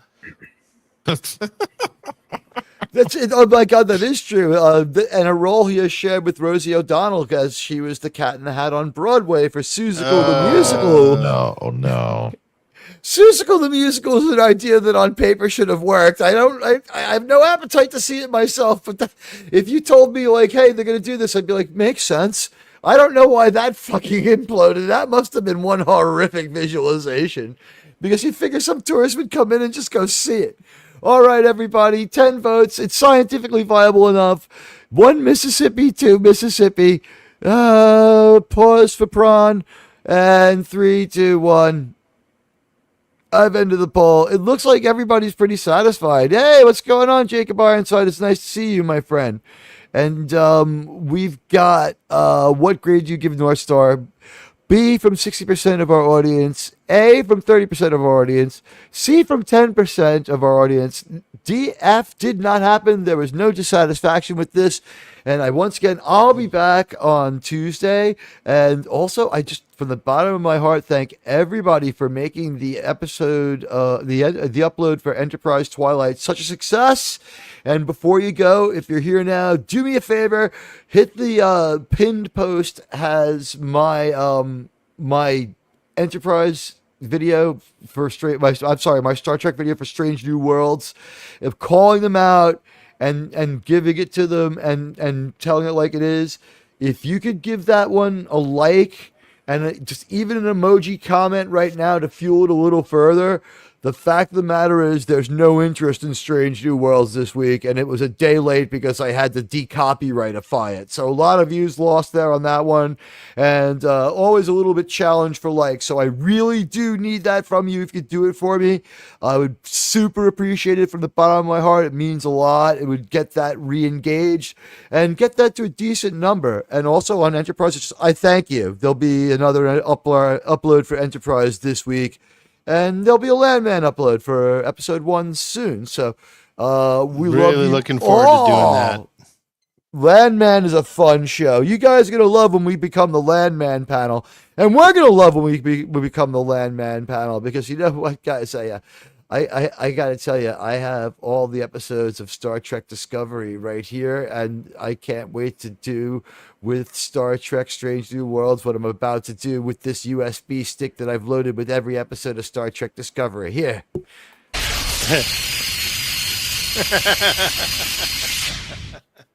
No one will ever be bothered by that again. All right, we love you all. You're the best. It's time for you to see beautiful Sydney Sweeney. You are absolutely the best in the world, and Saving Star Trek is brought to you by the genius of Gene Roddenberry, the soap opera-like antics of, people that bring us the Thursday show. But that's not the Star Trek show.